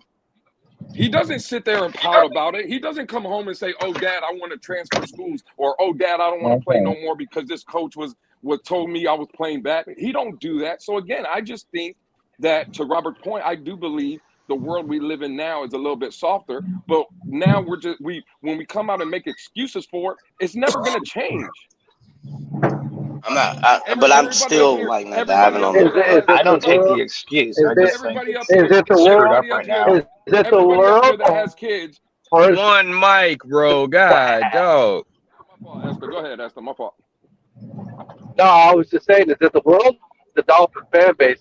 Because we seem to have a lot of bitches in this fan base. I'm just going to say it. And Lewis makes a lot of great points, but he don't know shit about boxing. And I'm hyped up for the heavyweight fight this weekend. John Jones is going up to heavyweight. I want to see what it's going to look like. Somebody get Esther off the panel right now. It's gonna be the John Jones show, bro. Hey, I got Where's the cocaine at? Where's the cocaine? Lewis, I'm the same as you. I got critics. You can't do that anymore because it might have fentanyl in it. He said, West. Hey, I got criticized for the way I raised my kids tough. But you know what? My one kid's living on his own, has his own career going. My other one is the youngest manager at 16 years old of a Dunkin' Donuts in South Florida. Let's Going to school and getting A's. Well, man, that's what I'm saying. That's what I'm saying. So when I hear a story, let's take it off Tua. When I hear a story about Mac Jones, and again, it's multiple reports talking about, well, the Patriots had to kind of watch what they said. They couldn't criticize them. They were advised to. Bro, like, what are we talking about here? That's weak-minded. And again, for I don't me, think that's a real thing, though. Okay, that's fine. It might not be real, but if it is real, I'm sorry. I will say the same thing about. You don't believe that the report is real, William? I know the report that is saying that, but I don't think that it's reported. I don't think that's real. I mean, that's fair. That's fair to say, right? But yeah. There's smoke, there's fire, and I also think that there's does the media exaggerate? You know what something might have exactly. I think that's an exaggeration. But to be fair, there's probably some truth in the report. And to Lewis's point, it's not the only. There's multiple reports saying this. And again, if the reports are true, how do you hand over again? Because people get in their feelings, Steven. But how do you hand a kid? There's only 32 of these jobs. There's only 32 starting quarterbacks. How do you tell me, an owner or a coach of a team, that, hey, we're going to hand this kid over the keys to a franchise, but we have to watch what we say to him? You don't think they're saying shit to him on the field? You don't think players are talking to him and getting in their ear? If he breaks down mentally, I'm sure the players on the field are worse than the coaches. Exactly. So again, if he can't take criticism from his own players or his own organization, right? Because he's going to mentally break down. What do you think is going to happen to him on the field? I don't know. You can't hand a guy, again, take the football out of it. If I'm running a Fortune 500 company, I don't want a weak-minded CEO. I want a dog that going into those meeting rooms or to a business meeting is going to lay down the law of what we're trying to accomplish, right? Not some guy that's going to be a pushover and weak-minded and just get ran over. And again, I'm sorry, but those are the rumors we heard about Tua Tagovailoa, and those are now the rumors we're starting to hear about Mac Jones. I'm saying. Nobody else got something to say on that? Y'all got real quiet. Real quick. No, that's hey. Let me ask you about this real quick. Maybe let me ask you about this real quick. If Jordan Poyer comes here, Jordan Poyer's been in the league for what, 11 years, 7, 8 years, something like that? Forever. He's been in the league for a minute. I don't know. He's been there for a minute. Do we pay him vet men to come here to be that, or do we pay him? I know there's no way that we pay him a big contract. No, but they actually said that he's not asking for as much as people are saying that he is. I know I heard that yesterday. I think a couple things. Which he's smart for that, because anybody can give him top money. The Dolphins, the way that they have set themselves up. Excuse me, I apologize, guys. The way they have set themselves up, they don't have to be the highest bidder for certain players this offseason. You got to remember. I don't think so either. Number one, look at the team that's here, right? Like that's a pretty solid foundation, offense and defensive side of the ball. The coaching, I mean, players want to play for McDaniel in this offensive system, and players want to play for Fangio on the defensive side. So I think we're going to see some players that say there's less taxes that come out of this state. I'm not going to get, killed in taxes. I get to live in Miami, and I get to play for a potential contender. 100%, I'll take some less. I'll think about taking less money rather than a team that's offering me more number wise on the table. I think that you're going to see that 100%. I like Poyer coming here for that veteran presence, and that he comes from a good team over in a good culture team over in Buffalo. And this is we're growing such a great culture over here in Miami. I think he fits right in, but I don't want to mess up our cap numbers trying to get a safety that's on the back end of his career. You know what I mean? Hey, Lewis, I want to go in on what you said earlier when I wasn't on. The running back position, I'm sorry, unless Barry Sanders is on the open market, I don't want a high-paid running back because he's the only one who could do it without an offensive line. I don't care who you put back there. Unless that offensive line is solidified, they're not going to get the yards you want, and they're going to be a disappointment. Agreed. That's what I've been saying the whole time. Jahmyr Gibbs, 2024. Get you. Hey, I ain't gonna lie. You get Jahmyr Gibbs. I think everybody's happy with that pick. I'm telling you that now. Yeah, I would love that. But he's going. He's going. I don't think we're going to get him. I don't think he's dropping to us. But I wouldn't mind that running back from Pitt. Hey, you know what, Todd? To be fair, nobody thought Javon Holland would drop as far as he dropped into the second. He's a little small. You know, there's a lot of good running backs. There's that guy from Pitt, and you got to realize, I think it's a deep running back class. We can get somebody, bro. That's what I'm saying. We don't need to spend top dollar to fix the run game. There is first round talent in the second round of this draft. Yeah, 100%. You know, the guy that I'm really been looking into is that guy Sean Tucker from Syracuse. Man, I heard about that one a couple days ago, as a matter of fact. The only one that made the first round of my chain. Anyways, guys, I got to go to work. Steven, good seeing you. Hope you feel better. Guys, it's good seeing y'all. I'll see y'all soon. I'll be in South Florida in 2 weeks. Well, not South Florida, mid Florida. 2 weeks doing stand-up. I'll see y'all soon. Love you, William. Be good, brother. New Orleans next weekend, baby. New Orleans next weekend. William, where are you going in? Where are you going in? I'm going to Panama City in 2 weeks, and then I'll be in New Orleans next weekend. Damn it! Hurry up and come to Jacksonville. I'll come watch you. That's Northwest Florida. I know, but I still want him to come up here so I can watch him. I'm going to New Orleans to go see if I can find any more Creoles, because all I could see is culturally appropriated white people.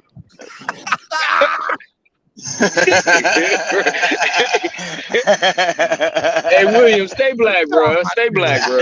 You know, Wakanda forever. Bud, no. How would you know? Y'all have a great day. I'll see y'all soon. Love you, William. Be good, same to you, bro. I love William. You need people like William in Hey, your life. that dude funny. That dude is funny. Hey guys, go follow him on social media, but go support him if you're going to be in his area. Go follow his stand up. And by the way, Von 954, he not Bon Joe, Von 954 also does stand up in South Florida. Go support him too. Yeah. So shout out to Von 954 as well. Von Green. Hey, Batman said I'm capping out here this morning, Steven. Where am I capping at? Man, I don't know. I mean, Lewis, you are a hater, and sometimes the words that just come out of your mouth, all people can just see is the hate. You are. I'm not Lewis, embrace it. Embrace the culture of hate. Okay. Listen, Are you trying to say why are you trying to sound like Lewis? Steven? Lewis, think about it. Lewis is like the Dave Chappelle. Lewis, think about it. If Batman is saying that you're a hater, or he got a problem with something that you said, it was probably the Tua stuff. I hate you. I especially hate you. Hey, I love Batman like a brother, but he's just upset LeBron James is out and they're not making the playoffs again. There will be no LeBron James hate on my channel. None of that. Yeah, Todd. Let's go Knicks. Let's go Knicks. Yeah, Todd, don't talk about the second best basketball player to ever live. All right. Definitely the first guy. All right, 6 straight wins. Exactly. The Knicks 6 straight wins. He's third in my book behind Kobe and Michael. Oh my God. Nah, 6 straight wins for the Knicks. No, he's better than Kobe. He's better than Kobe. Yeah, y'all stop talking about Kobe better than that, man. Kobe is not as good as LeBron. R.I.P. Kobe, but and why don't we talk about how good the Knicks are? I'm not a LeBron guy either, guys. I'm just being real, bro. You're sorry, Knicks, Alex. You guys are gonna not go anywhere like y'all do every year. The 5th seed in the NBA. Yeah, I know, Alex. Best record in the Patrick Ewing is the best player ever. I know. LeBron James would have won as many titles as Jordan if he wouldn't have been playing a bunch of super teams. Better record than the Lakers. So you need to go somewhere with your better record than the Heat. You know that, Steven. Worst owner in sports is James Dolan. That's fine, but we're overcoming that. And it's time to start realizing that the Knicks are actually not as bad as people think they are. They are definitely bad. Hey, Todd, I'm getting a little background noise from you. Hey, Alex, do you have faith in that organization too, Alex? Just like I'm sorry? I said, do you have faith in the Knicks organization, just front office, just like you do in the Miami Dolphins? I do. You have faith? Oh yeah. Look at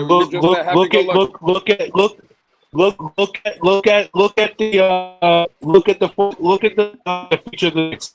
They have You're breaking up, Alex. Picks for the next. God don't like you talking about the Knicks. He knows they're trash just like we all do. Okay, that's a fact. Trash. Absolutely. That's a fact. Trash organization, trash owner. Okay, trash. The Pretty Knicks good this year though. Oh God. Pretty good this year though. No, they're not. They're going to lose in the playoffs. They're easy first round exit. You think the Heat versus Knicks? How I think that's going to turn out? Oh, I pray that happens so I can have Alex come up here every day and I can just talk trash to him. Please let that happen. Okay, like I was saying, they have 6 first round picks for the next 2 years. Okay, they ain't gonna do nothing with them. What are they gonna do with them? Nothing. RJ Barrett is starting to come into his own. He's a Duke horrible basketball player. Jalen Brunson is a top point guard in the league right now. Please. Okay. They have Tom Thibodeau, who is actually who turned around the season for the Knicks. They are 37-26 right now. Right now, with the 5th best record in the Eastern Conference. They're the number 5 seed right now. I see and they won 6 in a row. And that's a 4-0 sweep. They won 6 in a row. Did you all see? Hey, did you all see what Greer said? I see a fan of mine in the chat, JR Black. I see a fan of mine. What did Greer say? Breaking news. Oh, look on Bleacher Report. Whoever has Bleacher Report, look on Bleacher Report because it says Greer's not afraid to extend Tua to a multi-year contract, even with the injury. So I addressed that earlier in the show, and I said, y'all shocked? Yeah, bro. Look, I know we don't want. I know what we don't want, but Greer's gonna extend him. I don't think it's in the Dolphins' best interest to. Did I hear extension or 5th year option? No, I know. Lewis, I'm telling you what I believe. I'm telling you what I believe, Lewis. Overall, you have to extend. 50 option is different. No, you don't have to. But I'm telling you now what they're going to do. All saying you have to. Greer is going to extend him. As long as Greer is your GM, Tua will be your quarterback. You ain't right now it says Greer is interested in a long-term extension right now. And you know what? To be honest with you, he's not going to get the extension is to keep the commodity. It keeps ownership of the commodity. First of all, Tua is tradable. Tua is tradable. First of all, here's the thing. Now, if you extend, not if you give him a $35 to $40 million contract, he's not going to get that. Even if he's extended, even if he extended, he's not going to get that. What kind of extension do you think about giving him?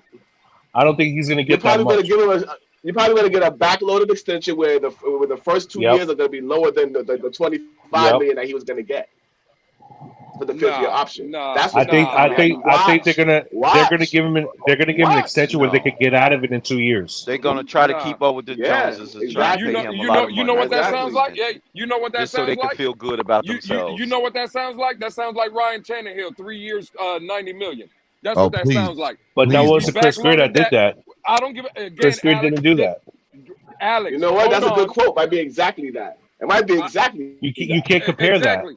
Yes, I can. It's not about Chris Greer, Alex. That's where you get in your feelings. The fact of the matter is, about be the the same organization. Contract, and we got screwed on that contract with Tannehill.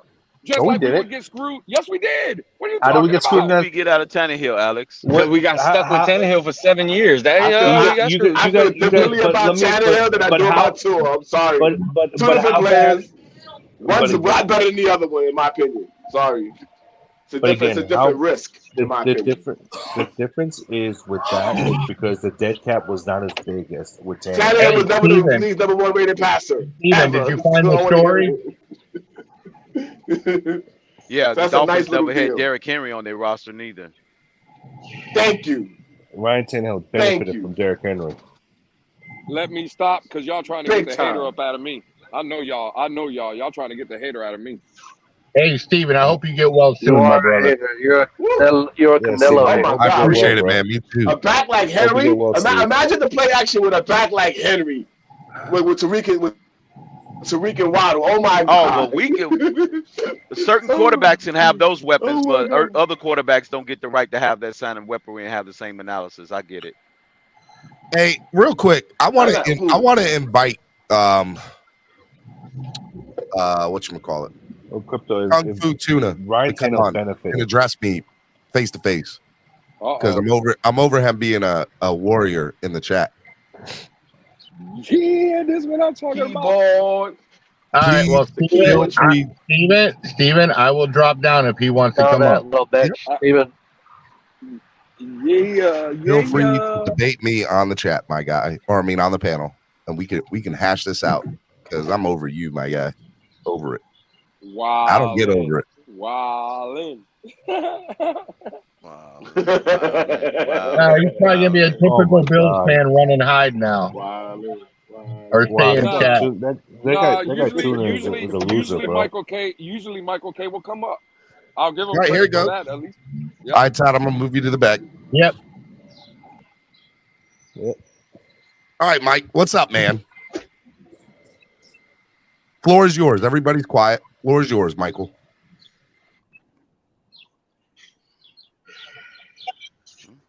Mike.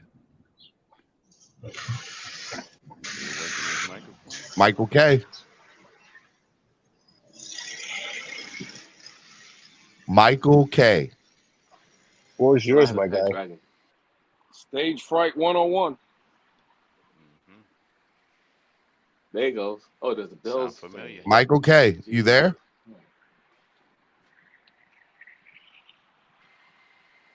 Hello. Jumping on a chair. All right, hold on. You there, Michael? Michael, take Tua's balls out your mouth. Michael. Hey, shout out to the homie TD. I see him in the chat. You wrong for Michael. that, TD. Michael. TD. It's funny how your thing's not working right now, but it was working just fine a little bit ago. Get him, Steven. Get him. Get him. Get him. Get him. You come for Steven, you come All right, for all. I'm gonna try it one more time. Add to TD's point. I'm gonna try that's one more only time. to keep up with You the there, Michael? Joneses to make ourselves feel good about ourselves. Hello? Michael? Press a little mic button on Crypto. As that. soon as it's done, I got a response for that. Yeah, Michael K. Press the little mic button on the bottom. Yeah, I think press the mic button. Well, he's tried to come on 3 times, so yeah. He ain't doing nothing. Man. Oh, Dave's back again. won't let me in. What do you mean it won't let you in? You're clearly in here. Yeah, you're in here, bud. Has to be something with. Just go all the way out, Mike, and then Go come all back. the way out, Mike. I'll give it to you one more time. Shut everything down on your phone, and then come back in and try it one more time. I don't want there to be no excuses.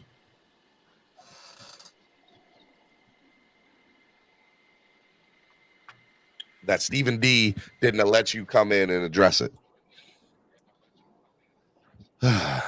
Sorry. I don't normally let people get to me, but he got to anyway. me. Get him, Steve. But like we were saying, Tua's going to get extended. Tua's, the thing Tua, it does not make sense that Tua should get extended, but I believe that if they're talking about financial malpractice and because irresponsibility. The Dolphins are like, let him pay up this contract. The thing is, I trust Chris Greer to make the right decisions. Of course I trust you his do. front office. Of course you because do. this front office finds people, finds guys. Of course Nick you do. Needham, of course. Zach Seiler. That's definitely helped us win 6 Super Bowls Highland, in the last 2 decades. I got it. Jalen Good Waddle. point, Alex. Hey, Alex, can you point all out that the financial misses? responsibility is definitely helped us win 6 Super Bowls in the last 20 years. All right, hold on. Kevin Lee, I know you timed out Michael, but I want to give him a chance to talk. I know you timed out Michael, but hold off on it for a second. Okay, I want him to come up here and talk. All right, Michael, floor is yours.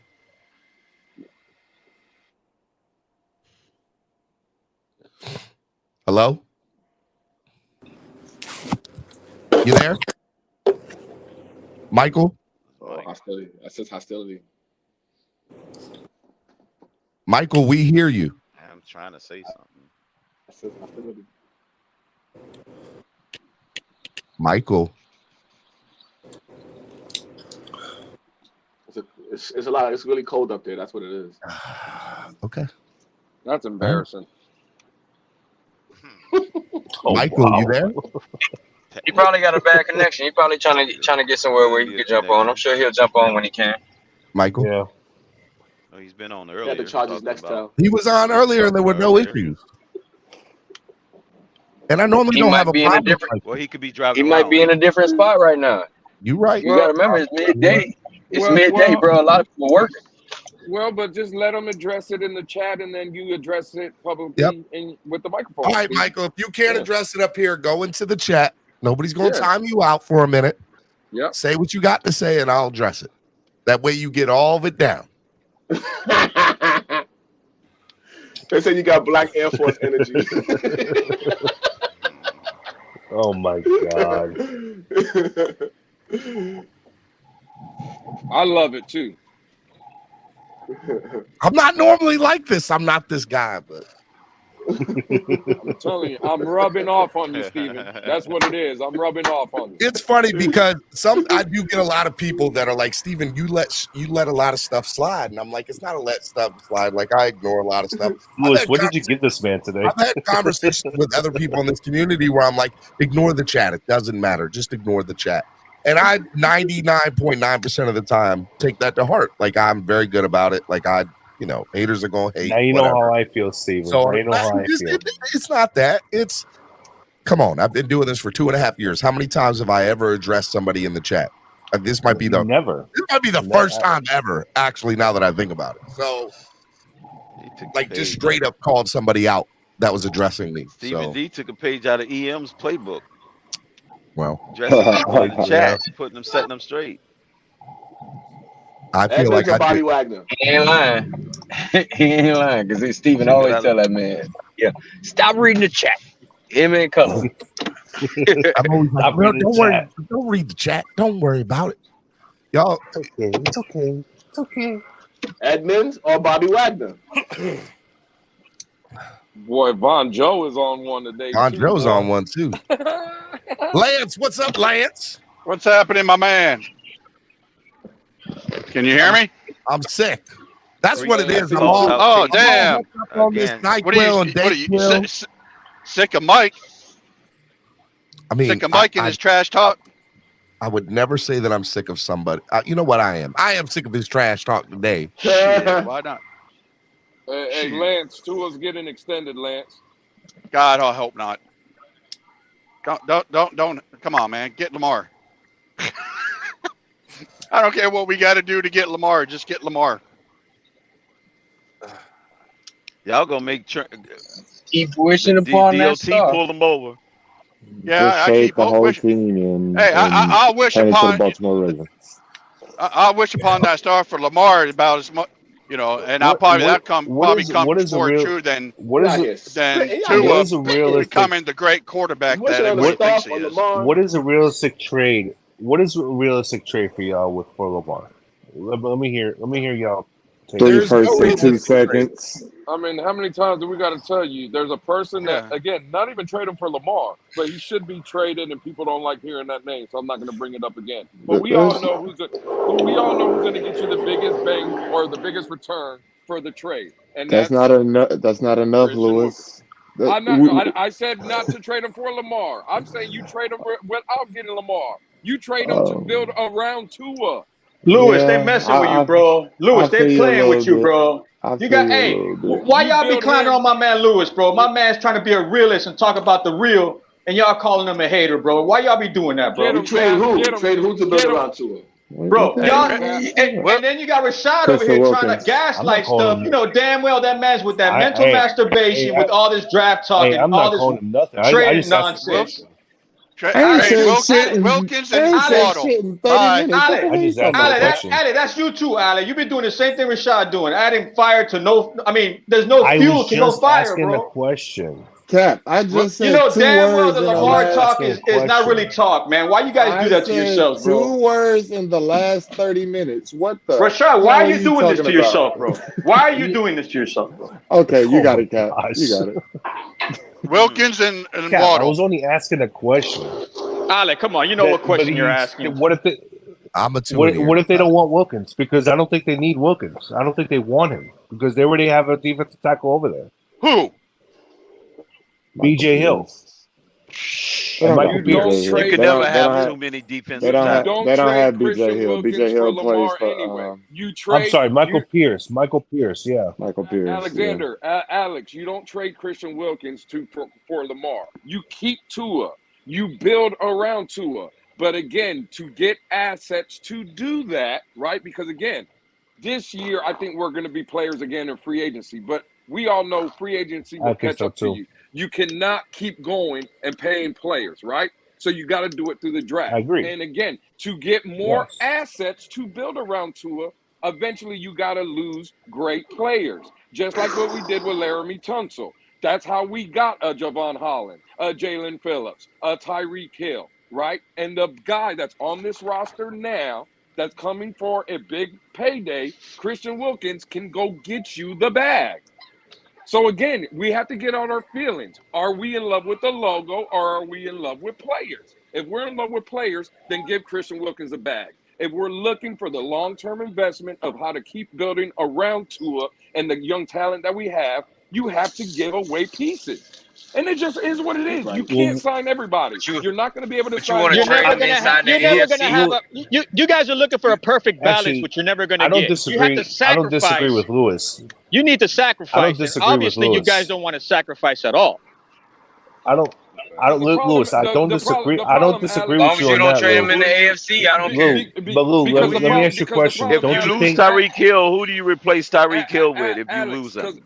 Because the problem, That's the Alex, real let's just be honest, test. right? You're not going to Waddle be able have to pay proved that he Wilkins. can't do it alone by himself. You're not going to be able to pay Wilkins and Waddle and Holland and Phillips and all these guys that are coming up, right? We don't have You enough just money to can't pay make Tua everybody. look good. Well, I don't believe that. I think Tua has turned the corner a little bit. Again, durability is Not a big enough. concern. I think Tua on the field, he's personally, taking pieces. I think we need a dual threat. The last thing, the We last need a thing that dual Tua threat. needs to check off is the We haven't durability. Is had the we last thing haven't that he had needs to no check off. examples That's of the him last doing thing he well needs with to one check without off. the other. Other Once than he checks that box, last year then that's before it. Hill What's got up, here. Batman? What's That's up, the only Batman? example Good we morning, have. everybody. Good morning, everybody. Why do you sound Oh, like shoot. this, Batman? Good Why do morning, you Batman. You sound with okay? the deep voice? Nah, I'm okay. I'm good. I'm doing good. Are you sick too? Nah, not sick. Batman Not had that sick. long. He had a long sick night last night. That's what it was. Nah, I've been okay. I just want a dual threat quarterback. They want mediocrity. That's all they want is No, mediocre players. No, bro. the real you want test mediocrity. That's Lewis, all it is. Mediocrity. If one of those speed guys go down, we have never been tested Lewis, on whether or not hold he on. can do well without one or the other. Lou, I don't disagree, but I don't disagree with Lewis on the Wilkins thing. But do you consider Wilkins to be a cornerstone defensive player? Not more than Javon Holland. Not more. Not any more than Javon Holland is. Okay. There you go. Okay. Not anymore. Not anymore Okay. than I could Okay. see Jalen Phillips okay. getting into that role. You see what I'm saying? And again, if I told you you're going to sign Christian Yes. Wilkins, but you're going to have to Agreed. lose Javon Holland, which one you taking? Which one would you rather lose? I like both equally, but I think To be honest with you, quality I secondary think- players are a lot harder than finding quality defensive linemen. So If I I told you that you had to lose if if it was Phillips or Wilkins, who would you rather keep? Wilkins, I would get rid of Phillips. Really? Because Wilkins, you could slide Wilkins at defensive end at any time. I would. Yeah, but if you're asking me between Wilkins and Holland, I'm keeping Holland. So we're getting rid of a pass rusher we've been trying to get for 20 years to compensate for what? 20 For a years. D tackle? Bro, you know Why how are we many trying to times get we rid of whiffed on defensive end, bro? We whiffed like We 4 had times on Cameron defensive Wade. end, bro. Why are we trying to get rid of Bro, Wilkins? we whiffed on Deion Jordan, get the Charles bag. Harris, Olivier Vernon left, Come on, bro. Don't do this to yourself, bro. Let me ask you Olivier this. Vernon Did was he not make a bust. Did Greer make it seem? I say he when left. was He talking wasn't a about- bust. When he was talking about Wilkins, did he make it Yeah, seem but- like they want to extend them, but they're Did not. willing to play out this 5th-year option?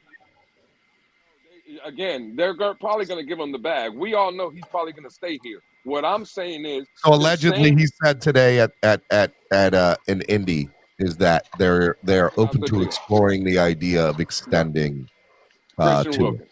Yeah, they've been doing that since November. I mean, yeah, that's my thing. But I don't know. It made it seem like they're Steven, those were his not play. exact words. Stop it, bro. That was not his Uh-oh. exact words, and that was McDaniel. What the, I mean, I'm going based off of hearsay, off of what people have said that he said today. You're the one that's telling me you always got to look into what people say. He didn't say anything like earth-shattering. Come on, bro. That's you guys fishing right now. Did he say anything about a running back? Cap, give him a little bit of grace, bro. He's on a live show. He can't really Man, check everything right now, bro. They don't want this, bro. They don't want this. They just want to have their own Steven, situation set, The video's not That's out it. yet, but like The video's not out, but I'm going off of what people that were there on Twitter are saying. They're saying that the Tua's question getting is extended no matter extended. what anyway because he's an investment. It doesn't matter. They're going to extend him. He's going to get extended. Whether y'all like it or not, you have to protect your investment. Oh, yeah. Yeah, so give I me the believe they're 6 winning extended. lottery number since you know so much.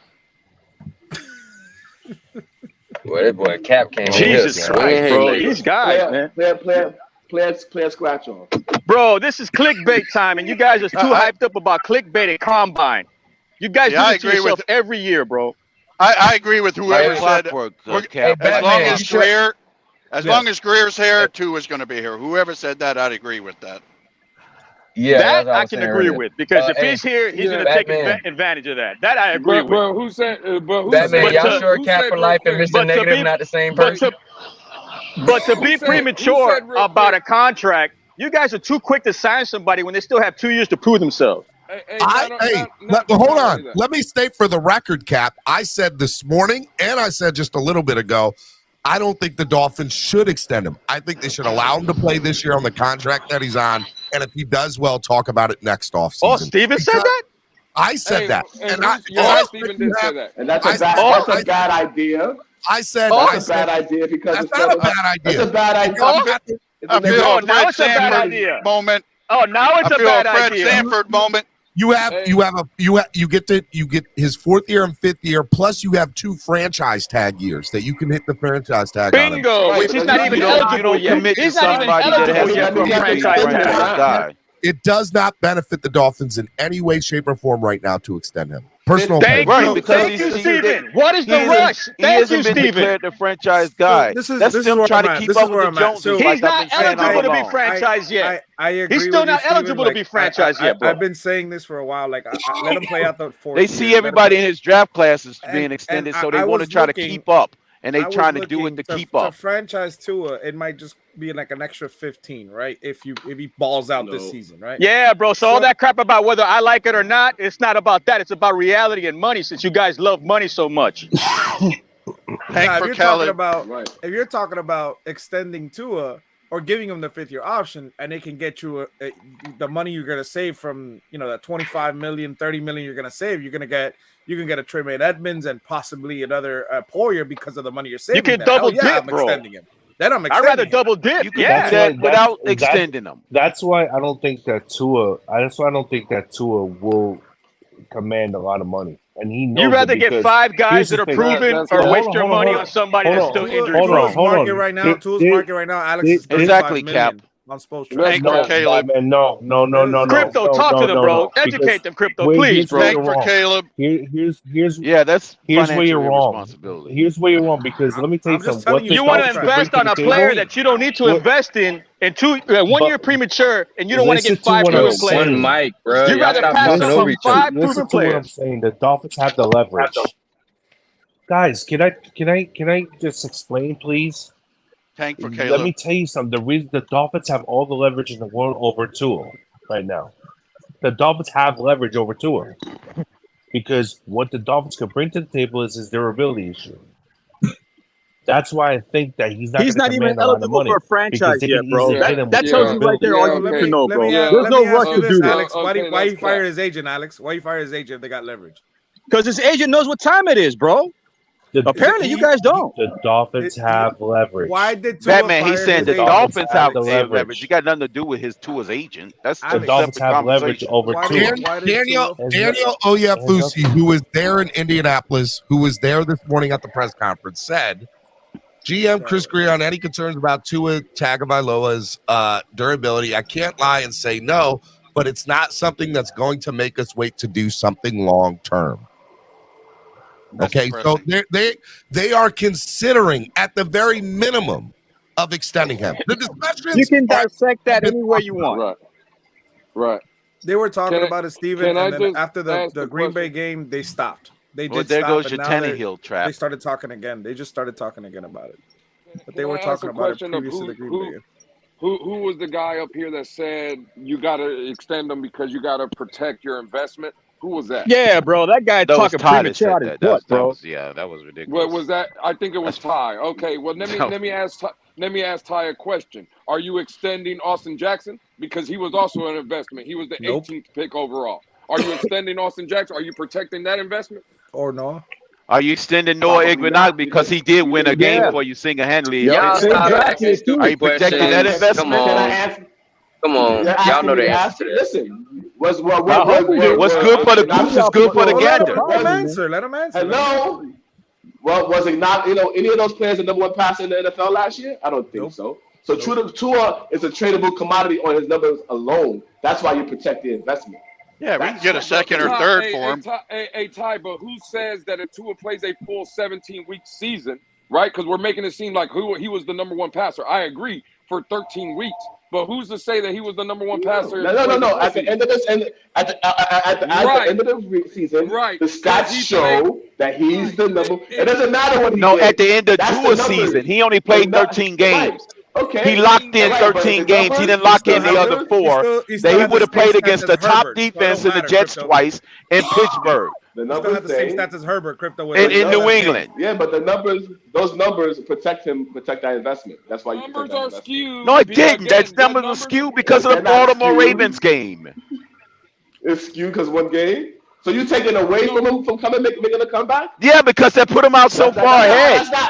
That's like getting 16 for 16 and going 0 for 1 for the next 4 games. But it still happened. Steven, you know that That's how stats work. I found out yesterday that his jersey from Baltimore is in the Explain to us how the market works, Einstein. I know that. That's awesome. Man. The market works by the statistics. Bro, I swear, man. These guys know so much about the cat. Quarterback rating, which is not really a gauge of anything. Hey, by the way, real quick, just want to add a couple of other tweets that Daniel said. Daniel, and this is all from the Chris Greer presser this morning when he met with the press. Daniel Oyefusi said, I'm going to quote 2 different tweets here. Greer said he won't go into discussion with agents, but in regards to an extension for Christian Wilkins, quote, we would like to have him here for a long time. Also went on to say that the team will need to add depth at safety and inside linebacker this offseason, and they will, quote, really hammer out ways to do so after returning from the combine, which says to me they're going to look at the free agent market when it comes to inside. Why are we having thumbs up? It's the same response for every player, Batman. It's the same response. It's not. We like them. We wish they come back. You're thumbing up for the same response for the same player, bro. We like them. We like them. We hope they come back. Get duped over he was read between the lines, bro. Run. Forget about the fucking month of December. He said that, hey, we are going to hammer out safety and inside linebacker this offseason, and they'll do it after they return. It's the same response. We like them. We hope they come back. It's the same thing. Read between the lines, bro. Listen, Lewis, you're not. You heard that? Lewis, what did I hear, Batman? What happened? Safety and inside linebacker. What did I say? Quarterback and defensive tackle. Same thing, bro. No, it's not. It's the same thing, bro. It's the same thing. You guys are too punch drunk about Poyer and all this other stuff. Relax and calm down, bro. He just said it. He said they're going to address the safety and inside linebacker. He also said defensive tackle. He also said quarterback. He also said what else? No. Again, I'll believe it when I see it, bro. I'll believe it when I see it, bro. Exactly, Cap. Believe it when you see it. You guys get too excited Cap, about who names. hurt They you, keep bro? getting duped into these off-season Cap, Super who hurt Bowl you, trophies bro? Why that you they so angry, wave bro? every year in our faces. Hey, Cap. Hey, Cap. Cap The one always thing, scream. Nah, Cap. Cap always scream. Y'all got to know that. Cap, the one thing I will say, I think me and Batman might be talking to some of the same people because again, I heard the same thing, bro. We've been saying it for the past week and a half, almost 2 weeks now on Twitter. It's middle linebacker and safety that they're going after in free agency. Don't be surprised if you get two names. Now the names maybe that me and Batman have heard might be different a little bit, but I think we've all heard the same guys. And Batman, we've talked about it. Like, Yeah, bro. It's position of needs. It's not a shocker. We all know we need a linebacker. And Cap, they'll here's be addressing it. No, the question is, what are you going to do when Byron Jones leaves? Because you're going to put all your chips on Cater, which is fine, but who's Cater's backup? All right, so he addressed the Byron draft somebody. So you rather have a project at corner again? Cap, hold on. Dolphins Same thing as last offseason. Chris Greer was not. You get what I'm saying? Hold on, Cap. Dolphins GM Chris Greer was non-committal about whether Byron Jones would be on the team next year, but did say there has been transparency on both sides. He's under contract, and the team will continue to move forward. Transparency. That man's about to sue the team. That man's about to sue the team. You talking about transparency? Why would he sue the team? Why would he sue the team? I mean, he can, but it does not matter. The team. No. The team has nothing to do with what happened to him. Bro, do your research, Alex. You really want to go down that route with me? Come on, man. Like he. Now, don't come on, man. Don't act like you know you don't know. I know what's going on too. What are we arguing? The Dolphins didn't do anything. Is any of these moves going to get us out of a freaking 50+ year? We're arguing about everybody content with not having a cornerback, just one corner. You guys are content with one corner. This guy came out flat out said that don't take the pills, don't do this, don't do that. He can't run a jump. Like what pill is he referring to, Alex? Oh, hold on. Do you know like, that? Dumbass. Do you know what pill he's referring to? Hold on. Like dumbass. We know football's bad for you. Relax, bro. Like, come on, Alex. He basically said that football's bad for you. Look at Ty. He didn't say football's bad for you. Like we didn't know. That's basically what he said. No, that's not what he said. I bet you're drinking Kool-Aid. Ty, you drinking Kool-Aid, right? That is a little bit what he said. He said something that we didn't. He said something that we already knew about. He said, "Be careful in what you do going forward with your freaking life." And crypto, he said something that we knew about for years. He was saying what football has done to him. It was like, be careful with to him. Yeah. Yeah. And then he didn't say it was going to happen for everybody else. He said the draft class in 2023. Here's the reality. Don't give me that stuff, bro. Like he said something that we already knew about. So the only Byron Jones, I think there has. Okay, so what? Congratulations, he called the kettle black. Get over. I'm not buying what he's saying at all. You don't have to buy it, but it's you don't have to buy it. He's not trying to sell it. That's his opinion. That's his opinion. That's all that is. Because if that was the case, then why haven't you put in the retirement papers yet? So let me ask you a question. That's a good question. That's a great question. Right here, what he said. Check this out. This is an interesting. Get over it. This is a very interesting question, Alex. So listen, you could designate Byron. So if Byron can't walk or jump like he says or run anymore, right? It's a serious issue. Why the Dolphins are holding on to him getting better? Because it seems like that's what they're trying to do. Batman, you know that answer. Wait, hold on. on. Hang on. Stop gaslighting, bro. Hang on. He can be post-designated as a cut right now for June 1st. They could do the paperwork right now. And answer the question, Batman. Why are they not doing it, though? You don't want to answer it. I don't know. You know it. You know the answer. You want to know why? You want to know why? Act naive. You know damn well why. No, because Fangio has not had a conversation with them yet. And until Fangio has a conversation with them, they will not make a decision on Byron Jones. Point blank. You know the risk, though. You know the risk. Why do we need to have a conversation after a tweet like that? He basically told you he's gone. He deleted the tweet. I just don't understand how naive you guys can be, bro. If you're going to benefit, let him go. How about that for protecting your investment on the backside? We so into protecting investments. How about protecting investments of the organization? Too many people talking. All right, but here's the thing, gentlemen. Our GM this morning flat out said he's still under contract, and Vic Fangio pretty much will have full say of what happens.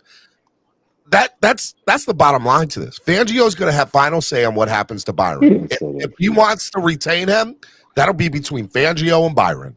If Byron wants to stay here with Fangio, that's their call. But at the end of the day, it is a fractured relationship between the team and Byron. This all is contingent upon Vic Fangio. You know if the consequences if he retires This is now. contingent. What happens to us, right? This is contingent We're on screwed. fuck- Like we're on effed. Brian. Like we're done. No. Let me tell you Byron. something. We screwed ourselves a long time ago before that, my friend. Never been inking in long-term deals. Like, and we you gotta don't know about what's going on later on. and spread it out between 2 years. Sound eerily familiar what we So about I to was do with right the about quarterback Byron position. Jones all this time. I got all that When you slack for uncertain saying of the Byron future, Jones like, is Steven, and I'm you not pretty making much all know of what this the now. future's gonna bring based I'm on not the willing past, to risk. I'm and not then willing you to get give yourself Byron in a time. pickle. Let me I'm not tell you willing to give something. The Byron same Good for way him if he Flores fucking waited, retires. the same way Brian Flores waited to get revenge on the Dolphins is the same way Byron Jones is waiting to get his revenge also. Remember what I just said. Check this out. Check this out. Listen, if he retires, he has to give back his signing bonus. That's not no brain He's not gonna science. retire. I mean, we know Okay. about that already. Of course, he has to give his money back. Well, he but probably why? made twice that in So his he's not- investments in real why- estate and why other would he do that, things, so it don't matter. You to guys them. are not. You guys are not. I don't really pity over why he 7 has to figures. do that. You know, Guys this that's whole making thing. 7, 8 figures. I'm not pitying over them. They should have had a good investment advisor. You guys need that to knew how ask to grow yourself, their why money. is he going to give back $40 million So what? for nothing? Why would he do that? And first of all, $40 why million? hasn't he What are retired you yet if he talking wants to sit about? there and complain about everything? Where do you get $40 not million gonna retire. from? But just in general, I'm throwing out a number. If he's going to retire and give up money that he knows he's owed just because he's going to He's retire, made- bro, I he's think going to he's make made- more he's money in made some way. not And go- how's Exactly. going to be the not only going- way of making I'm more not money? pitying over a man that's made that much money in his lifetime and Yep. didn't If he wasn't knows wise he's enough gonna to get get more from the an Dolphins, investment advisor to double his money Crypto. over the course of his career. Crypto. That's his Crypto, problem. talk to them, bro. Crypto, talk to them. They don't know, bro. He want to complain after he decides he wants to retire. After he Bro, done because made he's all going to his get paid money. regardless, Rashad. Are you not? Bro, why are you Crap, guys so shut naive? up! I'm saying the same thing you said. Shut up! Damn! Golly! What I'm saying is he's complaining after he made all his money. I shouldn't have played in the NFL. I shouldn't have became a millionaire and put my body on the line after I worked my whole life and went to school and did all of this. After all this time, I shouldn't have done it. I should have just $54 million in my pocket. I shouldn't have done it. Well, sometime after the fact, you have a reflection on what you did wrong. Rashad. Also, the fact is that that happens. he might notice. He might notice it wasn't worth it. He might notice it wasn't worth it after all. But you had your first injury should have told you. Bro, if you got a lawsuit coming, you don't have to worry about the money. You shouldn't wait till 30. There's no lawsuit coming. It shouldn't take until 30 years old to say I shouldn't be playing this game. I shouldn't have played don't this affect game. the salary cap. It doesn't. But it could cause us picks though. There is no lawsuit they can say that coming we forced because them to Byron take has He's no going to leverage sue over the NFL. say He's not going to anything. sue us. Bro, first of all, you can't force that man to take no pills, Batman. I know, Yo, but y'all gotta put something back on. hypothetical. That Look, could be the Byron Jones. Those are all I'm decisions saying is he Byron made Jones and did was alive, have no. options, and he clearly made a decision that didn't work out in the end. You can't blame the team So for let's that. be They clear. gave you an option, bro. Everybody here saying that Apparently, he is blaming the team, and they did give him something. Oh my God, he's not blaming the team. I said they gave him an option, and he chose the wrong option. Apparently, not everybody's blaming the saying, team. He got blaming that here too, Cap. that Byron Jones is not going to backfire and it might not affect us in draft compensation in the future. That's what everybody's agreeing. If you think this is not going to backfire, bro, Actually, yes. oh my God, bro, it won't like, backfire. All right. Because it won't backfire. Because let me tell you something. Because he got hurt. Because he got hurt. So a guy tells you he can't jump, he can't run, and you expect him to jump and run by the beginning of the season. So the guy can't jump and run, but you expect him to do all by the beginning of the season. You're not a 70-year-old. Nobody's expecting him to play, bro. Played 20 years in the Well, NFL. then they should cut their ties and be willing to cut their ties. Yeah, and if he's not playing, why is that? After June 1st, they will. He is not. Nobody wants to answer that. The man all of a sudden can't play, but you expect him to play. But if he can't, why is that?